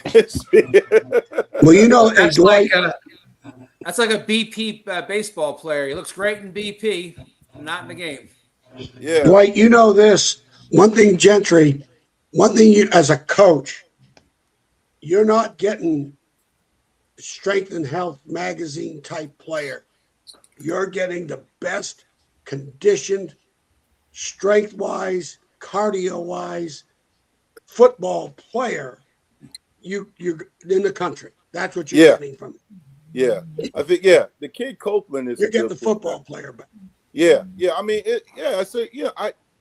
I don't know. I caught the tail end. I had you guys on earlier, but I was still working when you guys were talking about baseball. And then who were y'all talking about earlier with was it South Carolina Shane Beamer y'all were talking about? Yeah. Record. Well, yeah. It's tough, man, because that kind of team he's got, the talent he's got, man. That the SEC is a what have you done for me lately conference. I've seen guys. I mean, they will fire you in mid-season and keep it moving, man, where, the ACC, we give you a lot of second and third chances. Wait for basketball, Dwight. But but I heard Coach Almation talking about the O-line and D-line. I mean, again, that's where it starts at, and that's where you finish at. You know, I feel like, you know, to me, the teams that will win games are the guys that have the athleticism and skill up front. You know, you could talk about quarterback play. I'm just curious to see how these O-lines and D-lines, like Copeland, their record, I mean, to bench 515 pounds is crazy. I think my max was 400 and something, but, you know, on game day, I was able to move the pile. I was able to move those 3 techniques, you know, because you got to have skill. Like, you can be – so when people say athletic offensive lineman, like, how am I out in space in the screen game? Can I get to that safety? Can I – you know, one thing I learned when I first got to Virginia Tech at 17 years of age, I had a September birthday. So I turned 18 there. The first thing I learned my redshirt year when Coach Almation and Gary Trinkle were going at it as coordinators, and my O-line, Coach Grimes, told me, stay on your feet. Stay on your feet.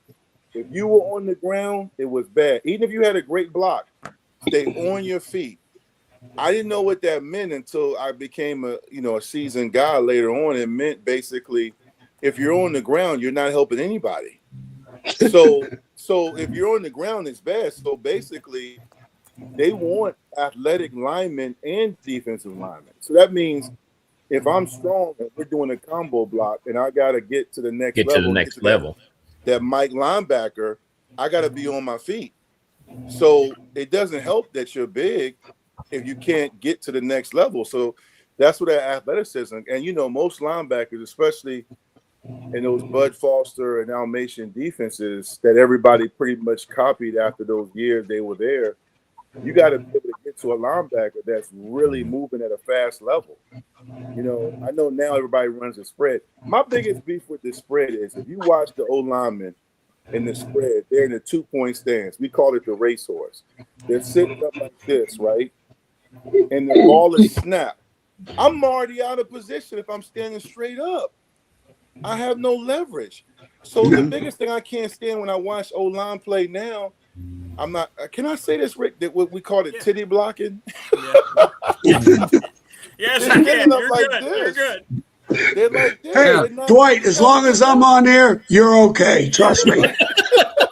Hey, Dwight, if I'm on when you're on, it's open season. Hey, listen. I haven't heard that expression in a while. Yeah, because it's an old school. Because basically, you're too. So people talk about Paul Pasqualoni. I know he wasn't as far as a popular coach, but to me, the reason why his teams were held to go against for the guys that were defensive coordinators, his linemen did not have my size, but they played with great leverage. And their scheme was effective because they would chop you on the front and they would get to that second level. And their pad level, I know that's not a popular saying, their pad level was so low, they get to that linebacker, 1st and 10, now it's 2nd and 3. Now it's 3rd and 1, first down. It's just it's not that complicated. So everybody wants to be sexy now. To me, that's cool. But can you block and can you pick up a blitz? Can you get to the second level? You know? You know, Dwight, I'm going to throw this out to y'all.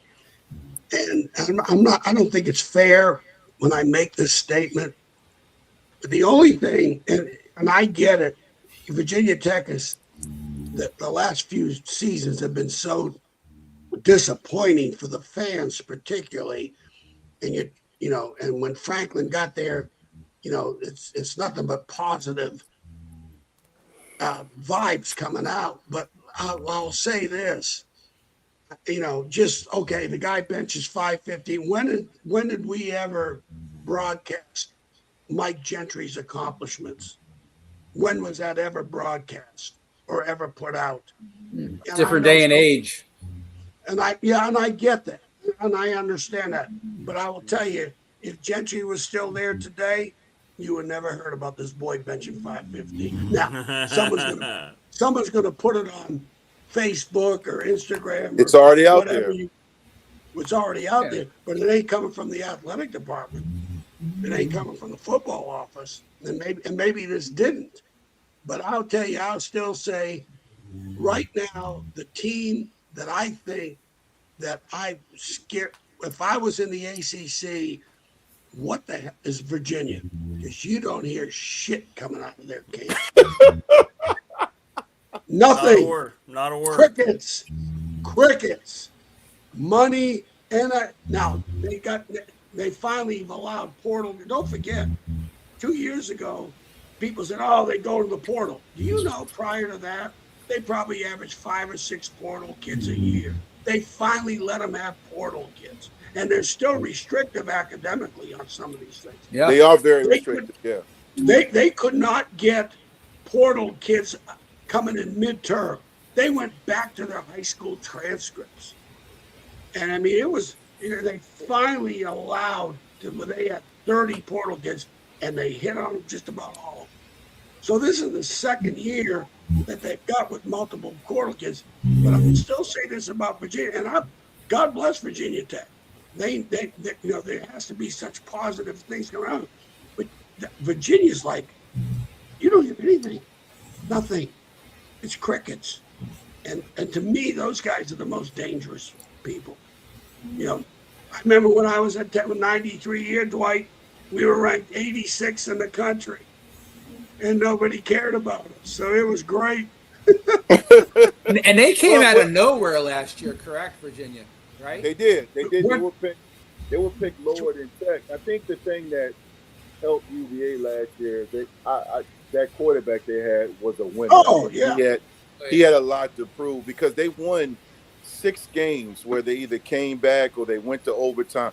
I'm not gonna say they were lucky because I think that's a disrespect.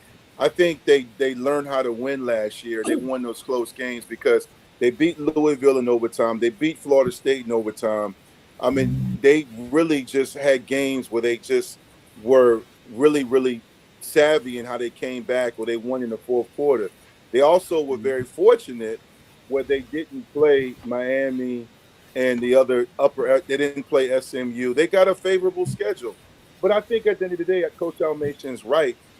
I've always felt Virginia Tech historically, going back to my era or right before I got there, we have always done better when there's no hype. That's why I think right now it's kind of cool that the hype is coming from more so recruiting. But as far as on the field, they're not a candidate to win anything because everybody feels it's Miami's conference to lose. Georgia Tech, Pitt, Miami, of course, is the favorite. So if you're Virginia Tech, I feel better winning it. I couldn't believe last year, and I called Rick. I may have texted him when I saw fans on Twitter, aka X, complaining after media day when we were picked to finish 14th or maybe 8th or 9th. I'm like, what do you expect? We haven't done anything. Why would you pick Tech to win anything last year? What do they have that, drones? Dude, no. What is going on? But that's my problem with all this stuff that the fans want to see on game day don't matter. I don't care about a sellout streak. I don't care about Enter Sandman. I don't care about the uniform combo. Can we please finish the game? Can we stop fumbling in the red zone? Can we have a play that we run after 2 timeouts? Can we look like a competent program? For God's sake, it is all this money and hype and what used to be and who's wearing number 25 is beyond annoying. It drives me crazy. It's like, stop, man. Can y'all please stop with the hype? It drives me crazy, man. It does. No, I mean, that was the one thing, and I think this is with Frank, and I'm telling you, the people I've been around, the Barry Alvarez's and the Beamers and the people, there's not, I mean, and I think Franklin, I'm not saying that Franklin's not this, because that's not fair to him either. But there comes a point in time, the publicity is great for the fans. It is, you're having the great recruiting and the ranking and blah, blah, blah, blah, blah. It's great. But let me tell you, one thing as a coach, I don't want to hear crap coming out of it. Nothing. Let's go play the season, because it's going to be measured in wins and losses when it's all said and done. Let me ask you this. Let me ask you, Coach Almason and Coach David. Did you guys, when y'all, and I've coached, but not at the level you have. Coached high school as an assistant. I've coached AAU and youth football. But when I felt like I had a really good team, I would make sure my standout players, I was harder on them than ever before. Did y'all ever use that tactic where when you kind of wanted them to tune out the noise, did you guys not drive home the point that telling them that your guys aren't as good as you think you are? Did y'all ever use that tactic? Oh, definitely. Definitely. We had at Alta Vista, we had 3 state champion teams. And the first one, we weren't really expected to win. 13 and 2013, 2014, when we won back to back, we were getting all the hype. And it was to a point where when we would take road trips and stuff like that, we had players, because of social media and stuff, that were like the damn Beatles when they'd get off the bus. People were coming to see on Thornhill and the Twins and kids like that get off the bus. Cheerleaders from the visiting teams coming over and wanting autographs and pictures made with our players and stuff. And when the people would come and they had us rated preseason #1 ahead of the EC Glasses and the Heritages and the LCAs of the world. We're single A now, and we've got to tell our kids, don't buy into all this shit. You don't buy into this. It's the two best coaches I've ever been with that adhered to what you're saying, Dwight, was Lou Holtz and Nick Saban. Absolutely. But trust me, come Monday, you're not good enough. Yep. Tuesday, yeah.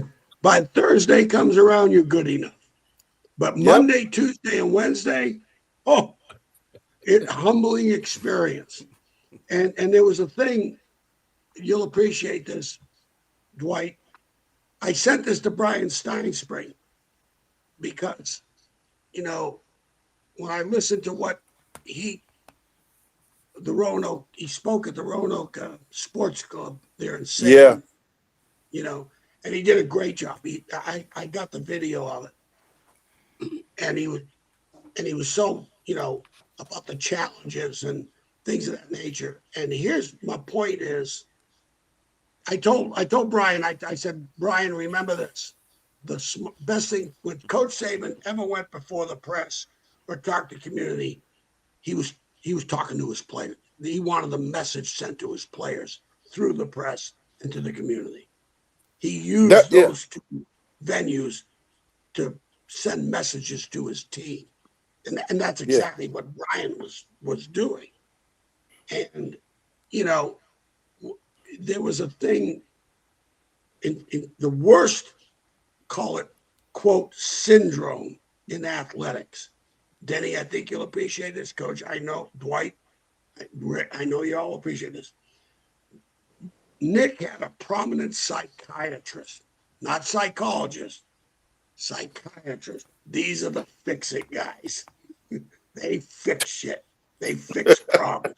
Okay? The other guys, they identify them, but good luck. These guys fix it. So he had this prominent guy come in, and he made this comment that carried with me the rest of my career.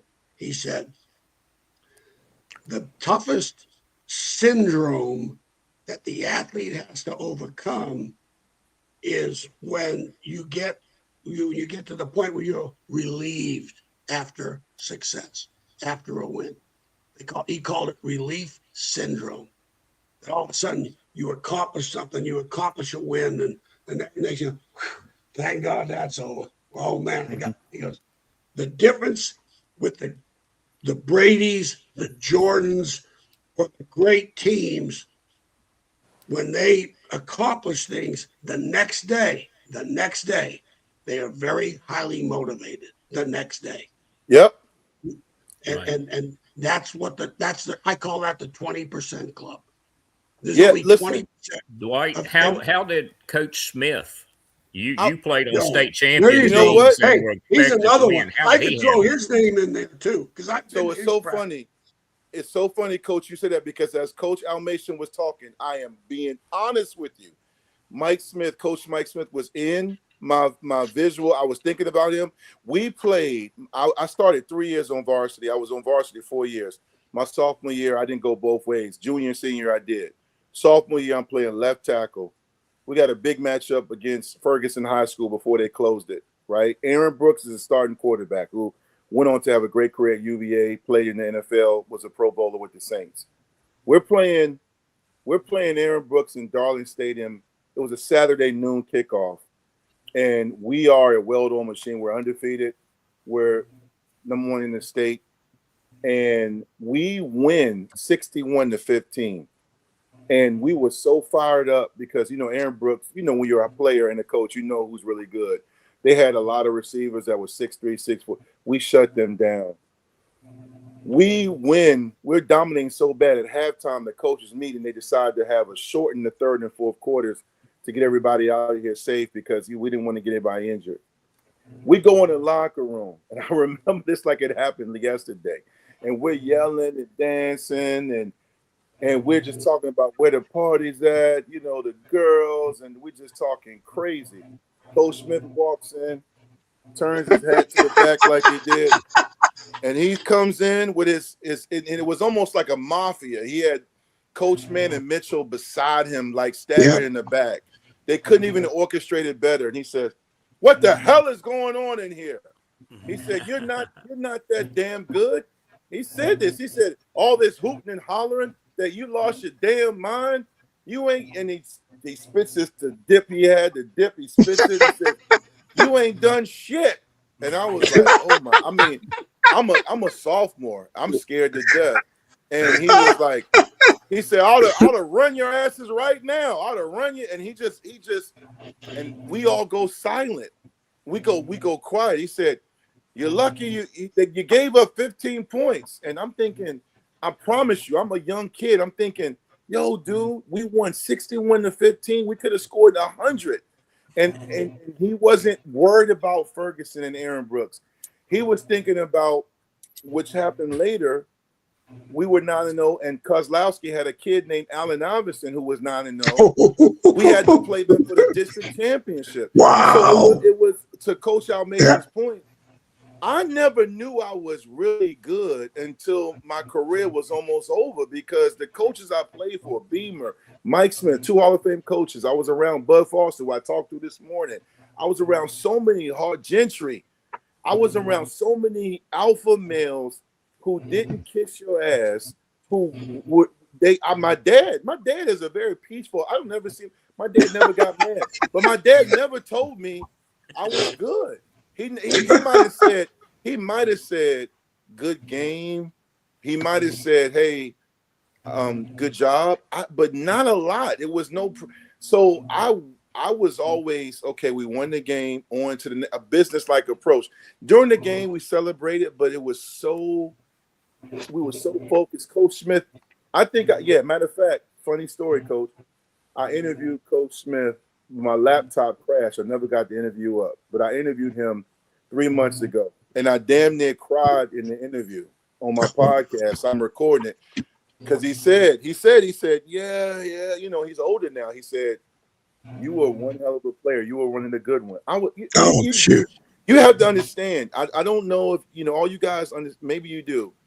When a legend, a god tells you were a really good player, I had to fight back. I had to fight back tears because, first of all, I come from a high school where Dwight Stevens, Hall of Famers, guys that went to Tennessee and UVA and Virginia Tech, and to some of the best. Ronald Kerr. I'm from a school that produced legend after legend, and for him to tell me that now, and he sees my sister. My sister works at the local restaurant, and he talks about how good I was now. I'm a grown ass man, and I'm hearing a coach talk about because we never. I played injured. I played one spring at Virginia Tech with both my hands broken. Eddie Farrell told me I did not need to practice, and I said I gotta practice. My spot was locked up. It was a spring. I wrapped both hands up. That was the year I met my wife. She was my girlfriend. She had to tie my shoes because I couldn't. I look like the black. I look like the black Edward Scissorhands. I couldn't. You know what I'm saying? But I'm not trying to poo-poo on the guys that play now, because there are some tough SOBs that play now in multiple sports. It's just that I do miss when it was like earned and not hyped up. I do like the fact that, you know, you were able to appreciate a guy or a female athlete as the journey began. But Coach Smith, man, good Lord. We went 2-a-days, full practice for a whole month, my 4 years. My 4 years in high school. I'm talking about August 1st to Labor Day. Because back then, Labor Day, school started after Labor Day. Right. And we went, when I tell you, I'm talking about separated shoulders, fights, guys knocking over Gatorade tables. Just it was literally, we went so hard. There were days I didn't even know what day it was. I'm talking about waking up.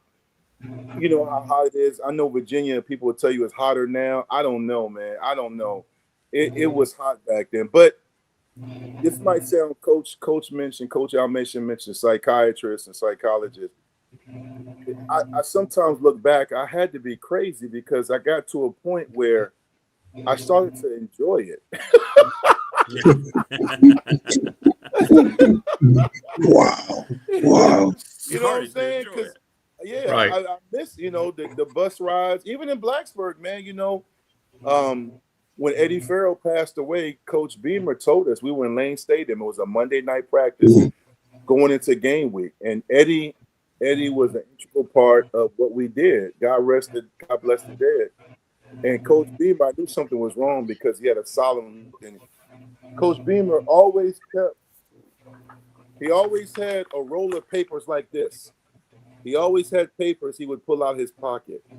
And he pulled them out and he said, hey, everybody gather around. He told us Eddie had passed. And I'm looking at guys on my team and we're crying. But this is a true story. I'm about to tell you. People don't know about this.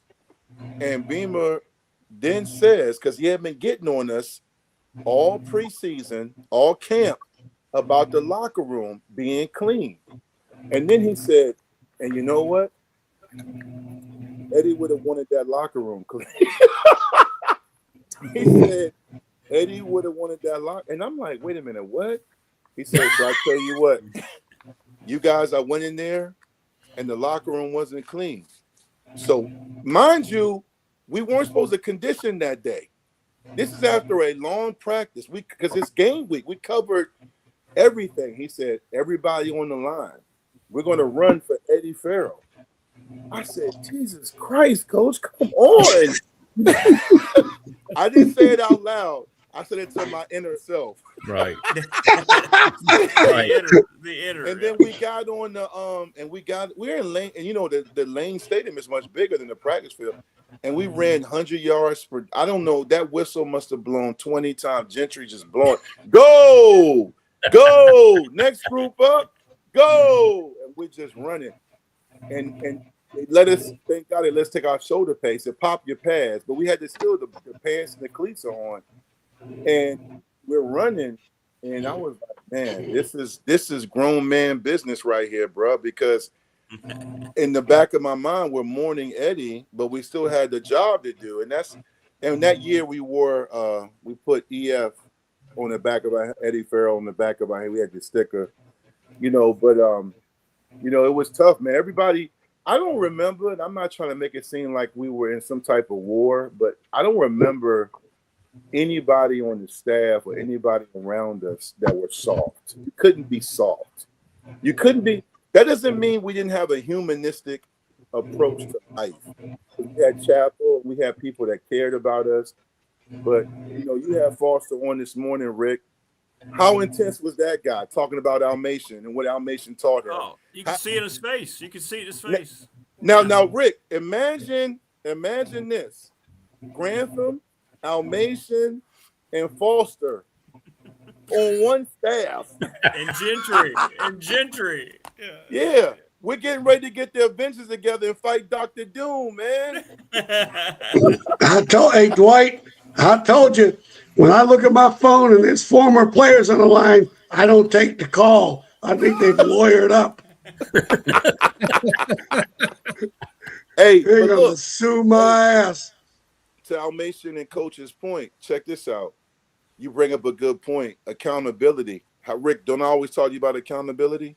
Every time. When I was a red shirt, it didn't matter. Even in high school, I was 4th in the nation by Sporting. Sporting News had me 4th in the nation. Orlando Pace was number 1 at his position. I'm a lineman. I was 4th in the nation. I didn't even know that till my teammates told me. But Coach Mitchell and Coach Smith never let off. They never let off me. And then I get the tech, and I remember, because when I was coming in, Almation was on his way out. And I saw Coach Almation, I saw Bud, I saw Grantham, I saw Davey Grimes, I saw Thon Spring, I saw Gary Trinkle. I saw Maurice Shiseizo get ripped a new one. I saw Antonio Banks and William Yarborough get ripped. Nobody, it wasn't like, oh, you're good. No, everybody, if you missed a block or you didn't get a pick, you got laid out verbally. So accountability is everywhere. Now I hear people say, well, we can't say anything because if we get them too hard, then they'll jump in the portal. I'm like, man, what? Man, You're not letting them be themselves. If you tell them to do something, God forbid. Yeah, oh no! It's like in baseball when they hit a home run and they decide I'm going to throw the bat 25 feet up in the air. I'm going to give the right field bleachers the finger, and then yell at the pitcher as I'm crossing home plate. And if you crap about it, I'm transferring. I'm going to go somebody's going to let that kid play there. Yep. You know what, Denny? Here's the problem. Here's the problem with that. Okay? Today, the next time that some bitch goes to bat, it's coming right in his head. Bob Gibson would have absolutely. You do that. You throw a bat to Bob Gibson and cartwheel around the base, he's going to throw it at your head. With the intent I'm referring to is like with to the point that Dwight's making is, and I've heard, and I've seen, it's a word. You used the word accountability, and I've heard Coach Grantham. I've heard Todd use that word a lot, accountability. Oh, yeah. And, you patrol it. Like, the like baseball, the dugout takes care of that nonsense. Yeah. You're not supposed to be doing. You know what I mean? You don't embarrass your team, other team, you don't embarrass the umpires. But again, here's the problem. And I don't want to say their names on here, but there are some college baseball programs that really don't care about the character of the player. All they care about is their OPS, how many home runs they're going to hit, their batting average, their spin rate, their velocity. And by the way, speaking of, they were talking about ESPN ruining baseball. For example, when the hell did a curveball become a sweeper? Or when did a defensive end when the hell did a defensive end become a goddamn edge? Exactly. Thank you. Thank you. Hey, by the way, that kid that Virginia Tech lost, that Bud was grasskeeper. Yeah. Hey, Rick, that kid that Virginia Tech lost to LSU. Yeah. I evaluated him. Yeah, you didn't like it. On the highlight tape, not one time, Dwight, did I ever see him get off a block. Now, against Air, he won that fight against the Air. Now, when he would get in the backfield, he was physically disruptive, whether it was running back, quarterback sack, very thin. Would you scholarship him? Yes. I'm going to scholarship him. He's a jack end. He's an outside guy. But not one time did I ever see a tackle or a tight end with violent hands put its face in the fan, get off a block. Not one time on a highlight tape. So I just put down on my eval because I had to do it for Greg Roberts' show. NMI. I need more information. I got to see this kid in the padded camp, bring him to our camp. And I'm not questioning his courage, but all I know is this is a highlight tape. Come on. show me somebody, a play that he's got to disrupt a block one time, not one time. So I said, you know what? Okay, scholarship him, whatever that figure is, one money or sign or two monies. I ain't going higher than this. And good luck. If we lose them, and especially the Southeastern Conference team, I don't give a shit because I ain't going to play against them. But who cares? Go to the next guy. You know why? Really? You know why? Because I worked for Rivals at one point for 2 years, and I ended up working for 247 Sports. I was a columnist. And I don't really make the point that you have to have played to evaluate, but I do think there's some merit and credibility when you listen to a guy like yourself, Coach Almation, or other guys that have done it. Most of these guys, when they do the rankings in state and even in other states or national rankings, they go to a Rivals or 247 showcase. Nobody has pads on. They're wearing dry fits and they're going through drills. And they say, hey, his measurables and analytics means he's a 4-star or higher, right? I got. And how many offers has he got? Bingo. I got an argument. I'm going to say his damn name. I'm still cool with him. His name is Brian. I'm not Brian. His name is Brad. He runs Cavs Corner, UVA Rivals. And me and him got an argument about alignment. And he was telling me he ended up going to UVA on a full ride. And he was talking about, well, look at his offer sheet. That guy never played at Tech. I mean, never played at UVA. No. He had the look. He never played. He never played. I'm not dogging a kid. I'm saying that most of the time when you evaluate a guy, you have to look at the tape, but you have to know what you're looking at. I watched soccer this past summer, this year. I didn't know what the hell I was looking at. So I didn't comment on Twitter about what I just said. Okay, hey, what's going on? I was leaning on the announcers because I didn't know the terminology.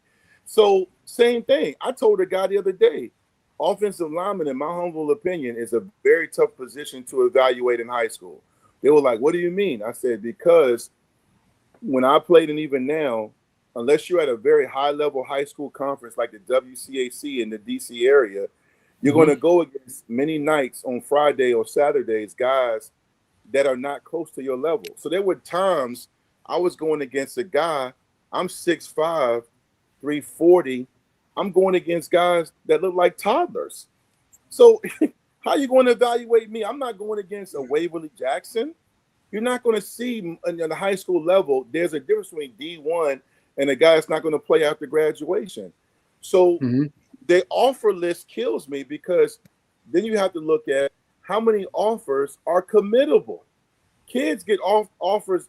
JMU, Virginia Tech does it, UVA does it, Maryland does it, Boston College does it, LSU does it, Auburn. One weekend, they will throw out a bunch of offers, right? And I tell the kid all the time, try to commit tonight and see what happens. Absolutely. They'll 100%. be like, hey, yeah, you know. 100%. Aren't a lot of those recruiting services too paid? Pay what? They get paid. Kids pay a certain amount to get in and get get into the service. Remember that one night I jumped on here and I said, if the average fan knew, it is such a hustle. The integrity is not what you think. So that's why. That's why I tell Tech fans all the time when they were like, man, we got it. Most of the kids we missed on during Beamer's last 4 years, with the exception of Josh Sweat and Deshaun Hand, the rest of those guys we missed on did not do anything. They didn't. I watched. Like, Deshaun Hand is a kid I've known since he was in high school. He followed me with his high school coach. His first visit was to Virginia Tech for the spring game. I introduced him to Ken Chancellor, Tyrod. We were number one on his list because he wanted to play for Foster. He ended up going to Alabama. He had a great career, but he didn't start till his last year, senior year at Alabama. He was at Alabama. Now he's in the NFL right now. He's had a very good career. Josh Sweat went to Florida State. They told him he would get an apartment, that he would wear number 2. Well, who wore number 2 at Florida State? Deion Sanders. Deion. Do you think they pulled Deion's jersey from the Raptors? Hell no. And guess what? Freshmen can't have cars at Florida State or Virginia Tech. So he couldn't have a car. but he was already on campus. Now, to Josh's credit, he had a great career. He's playing in the NFL now. Jalen Holmes, a kid that played at Lake Taylor, we finished second to him. He went to Ohio State. He made the right choice. But my point being is, those guys were exceptions to the rules. Some of these guys that we miss out on, that the fans go crazy about, I hate to say it, they're overrated. And that happens in basketball and baseball and football.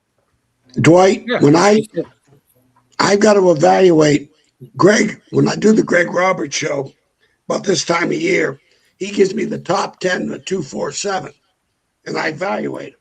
And I do my own ranking, and it ain't even close.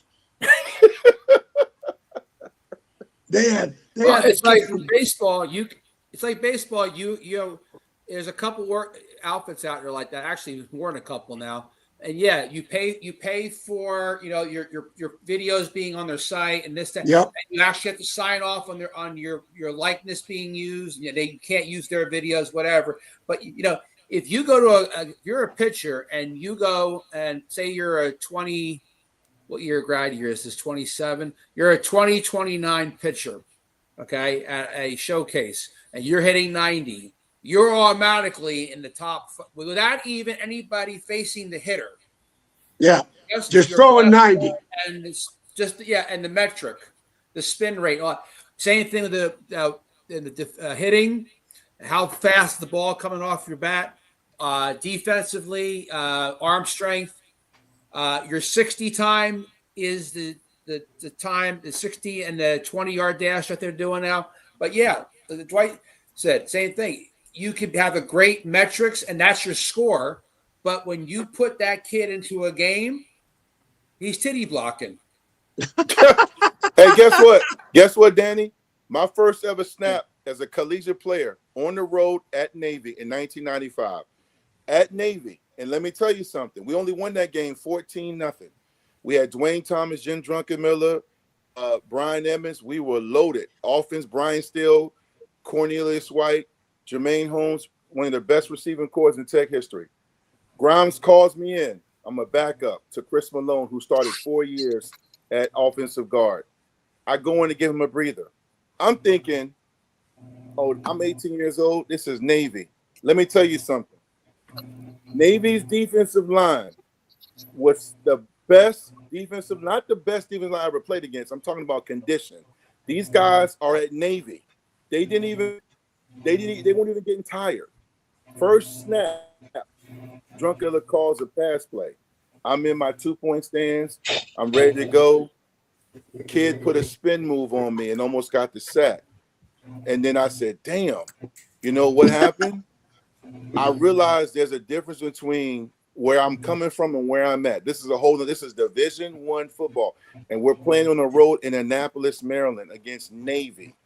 The next 2 snaps, I do pretty good. But my point being is that's Navy. Next snap I got was against Syracuse, and we're on the road. Okay, not that year, but the following year, right? You cannot measure crowd noise in the dome. You cannot measure going against Warren Sapp. So all these publications and magazines, these guys named Steve Dinwiddie that are sitting behind a laptop ranking the kid, they don't know what they're talking about. They're going off, Michigan State is really high on him. Did you realize, sir, that Michigan State last weekend threw out 35 offers? It's a business. You evaluating talent. When I tell you, when coaches were calling me, this is when I knew. When Pittsburgh called me, they were like, we like you a lot. We're going to offer you. I remember I was in high school and they called me, and I remember other schools. And I could tell that there were some schools that were calling me because other schools called me, but they really weren't serious about me. I played both ways in high school. When I got to Virginia Tech, first night there, Todd Washington, myself, and Derek Smith all played both ways in high school. They moved us to offensive line that night. We moved into Cochran Hall as defensive linemen. We got over there when we did the 40 and the speed and conditioning test. We got moved to offensive line that night, right? That's what I'm trying to tell these guys. These people, Beamer and his staff, Almation knows this. He talked about it on Rick's show.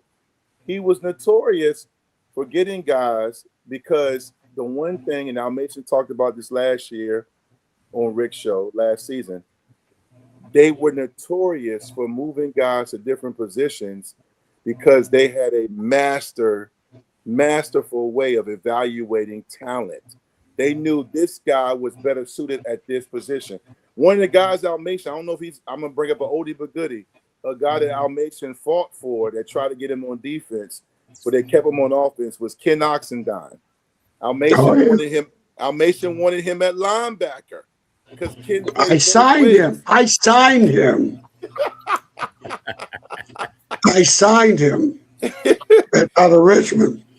No, we were Thomas Dale. Yep, we would. Projection. There's two kinds of schools in recruiting, and I don't know if it's applied to baseball, Denny, or whatever. But there's two kinds of schools. You got projection schools and selection schools. And what I mean by a selection school, can James Franklin go down to Alabama still today with James Franklin and get one of the top 3 players out of the state of Alabama come to Virginia Tech, even with NIL? Can he do that? You know what my answer to that is? No. Okay? Ain't happening. Can Alabama come up to Virginia and get the 1 or 2, 3 player in the state of Virginia? Yes, they have. So is Georgia. So is Notre Dame. So is Ohio State. Could Frank Beamer go to Virginia, go to the state of Ohio and beat? And I don't care if they beat him in the horseshoe. Can they go to the state of Ohio and get the number 1 player in the state, or the 2 player, or the 3 player? No, and that's okay. So that's what separates selection schools and projection schools. Alabama is a selection school. Texas is a selection school. They select because they have a home base enough to get 60% of their playing roster in a 250-mile radius, so they can go out in the nationally and select. Now, the projection schools, like Virginia Tech, from a coaching standpoint, are the most fun to coach at because you get to project a player. Now, does Dwight break that rule? Well, because he was a first-class, high-profile, talented player. Okay, he ended up being he was a selection guy. He was a guy you selected. And at that time, with George Welsh and Frank, they were able to keep the kids in the state, the selected kids in the state. But there was 40% of your playing roster came through projections. The Brandon Simonises, the William Yarboroughs, all these players that, Hank Coleman, Lawrence Lewis. I mean, this is Virginia's rejects. And you know why I can say that? I'm at Virginia. I rejected Ken Brown. I rejected Hank Coleman. I did. I couldn't find nope. Not that they were not good enough. Couldn't find a place for them. And we had people that committed. So we did not offer them. So, Virginia Tech was playing with our rejects at UVA. And all of a sudden, I get to Virginia Tech, and I got to coach these kids. And I did. Rick, man. Yo. Hey, look. Yeah. Hey, Rick. My iPad is at 4%. I'm about to jump on. Look, you got it. Listen. Almation, he's not gold. He's platinum. The stuff you guys are getting. Yeah. Listen, I'm telling you because I was around it. Ken Brown, I had a poster of him, Antonio Freeman, and Mauricio Shazer in my dorm room. Ken Brown was one of the best linebackers in the conference in the Big East. I didn't even know this about Hank Coleman. Hank Coleman out of Richmond was a hell of a defensive end. I didn't even know this. I didn't even realize. So this is why I talk about development, because when he got there and Bud and those guys in Grantham, when they got their hands on these guys, especially the D lineman in secondary, William Yarborough had I believe he had an interception in the Sugar Bowl. A kid like Torian Gray ended up being one of the best safeties in Virginia Tech history. I didn't even know these stories, man. That's what I'm saying. This is gold. Because I think it's good to have Almation on your show too, because the credibility, man. Like, I don't even know this stuff. Like, I'm just sitting here listening, and I'm taking notes. I'm not going to do what they call copyright infringement. I'm going to give credit to Al Mason when I say these. I'm going to make sure people know that I got. But then again, that's what I'm saying. Like, he's 100% spot on about the selection and the different things, because there's levels to this, and this is why I talk about. I think what the NIL has done in baseball, football, and basketball and other sports, respectfully, including women's sports, is some of these coaches have gotten lazy in their recruiting and in evaluation. Because, I mean, I don't care that the kids are getting paid. I'm not jealous. I have a blessed life. I just wish that we were evaluating more. When I watch a game now, and it's not just with Tech, when I watch some of these games, like you look at Lauren Johnson, the head coach of Highland Springs. He won 5 state championships at Highland Springs and has a chance to win more. His son, Braylon Johnson's a safety at Virginia Tech. He doesn't touch the field, despite us giving up big plays. Goes to Wake Forest and starts right away after leaving Tech. That? Starts Wow. at Wake Forest this year. I didn't know that, Dwight. Wake Forest, yeah, and he doesn't get any time at Tech. Goes to and Wake won 9 Forest. games. They won 9 games, including beating UVA and Tech on the road. Wow. So my point is, I'm not saying that this ain't a Pearson Prelo issue, because Pearson wasn't the guy that decided not to start him. What I'm saying is, what were Pryor and those guys looking at? Because to me, if a guy leaves your program and starts at a program that has the NIL budget of a Pop-Tart box in Wake Forest, Wake Forest does not have the NIL that Tech does even last year, but they win 9 games. So you mean to tell me it's coaching and development, because Braylon Johnson starts at Wake Forest and plays well, and they beat UVA, who had a damn good team on the road. Now, to be fair, UVA's quarterback got hurt that game, but they still were dominating that game, and they beat Virginia Tech. So what are we doing? It's about. Al Mason said it on your show, Rick. He said some of these guys do not know how to evaluate. They're getting $500,000, $700,000, $900,000, and they can't effing coach. Yeah, I said it, and I dare you to say something to me. Some of these guys can't coach, and I'm a grown man now, because you know how I know? I tell you all the time, Rick. I play for Hall of Fame coaches.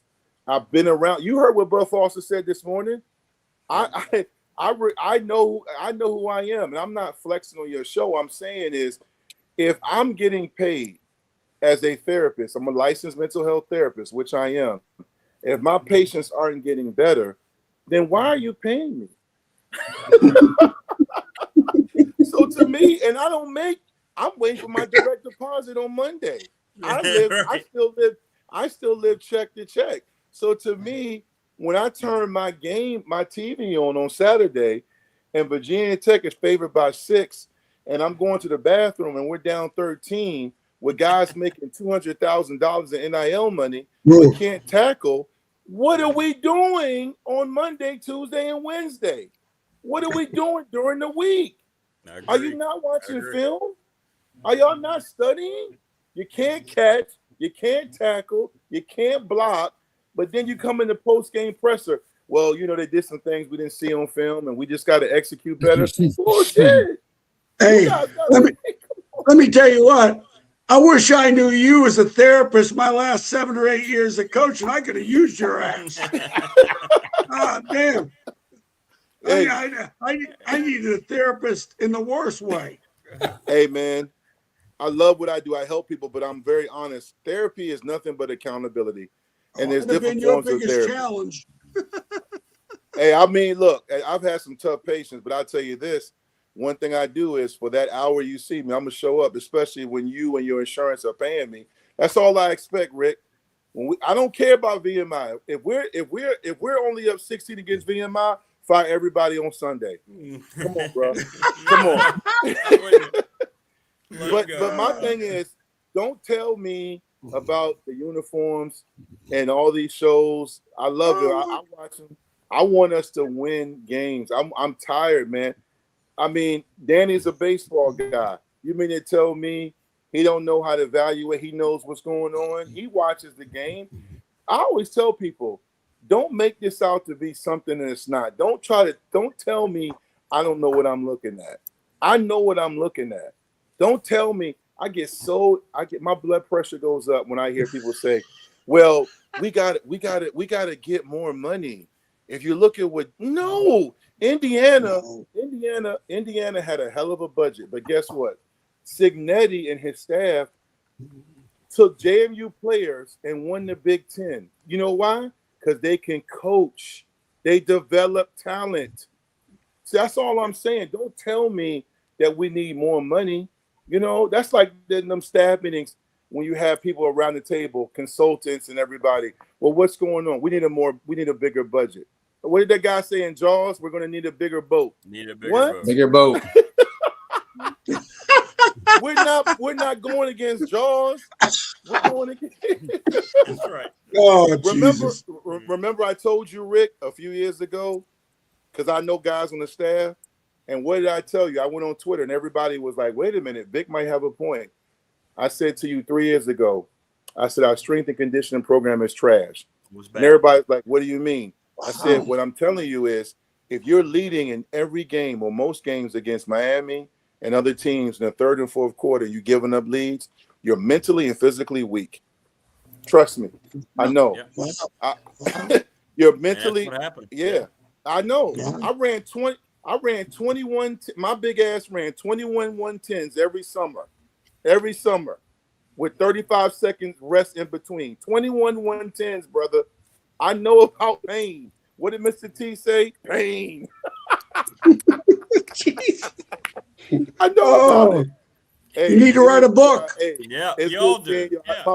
I would stay on, but my iPad's I keep getting the notice. I'm at 2%. But hey, Danny, Coach, you guys take care, man. I'll see y'all in the next one, man. Thanks, You Steve. are entertaining at We'll best. see you next week, brother. Have a good weekend. All right, everybody. Rick, I will see Great you stuff. tomorrow morning. Yes, you will. Bright and early. Bright and early. 6:45. Yeah. 6:45. Yeah. Damn it, I feel like I'm coaching again. I know, right? Hey, Dave, you'll appreciate this. I get up at 6. Yeah. When he has me on, I got my notepad, got my book, I got it right here. Okay. Have my little notepad out, pull it out, and I start writing down for what he's talking about 45 minutes. It's like going to class, the professor, Dr. Watson. Yeah, most worthless notebook you ever own, Coach, right there. Honest to God, I used to use sticky notes. I had too many sticky notes. Oh, hell. They're all over the place. I went out and bought this. Thanks, Coach. Great as always. Appreciate Dr. you, man. Watson. Thank you. Denny enjoyed it. Love the baseball talk. Coach, Saturday was unbelievable. It was fun. It was definitely fun. You're going down memory lane with all the coaches you coach with, and I end up knowing Steve Miller and people like that. Phenomenal. I thought you would enjoy that picture of the that was great. 86 Peach Bowl team. And Rick, thank you. Thank you. Thank you, guys. As always, great time. A lot of fun. Yeah, great time. Thank you. Y'all have a good night. All right, we'll see you, Coach. See you, All Coach. right, y'all. Thank you, guys. Thanks, Coach Mabry. Coach Mabry, I sent you something. Check it out. It was weird. We were talking about that kid, and he shows up today, right? We filmed him today, and I didn't even realize it. So, Okay. Yeah, I sent you something. Denny, great as always, brother. Thank you. Keep an eye out for that release, Denny. All right. All right. Y'all have a good weekend. All right, y'all take care. See you tomorrow. No comment. Bye-bye. All right, thanks, everybody. Thanks, Morris, as well, for stopping by. Deep Vic, this has been Big Dawg Pop. We'll see you tomorrow morning, the finally Friday edition of BDST. Thanks, everybody. Take care. Have a good night.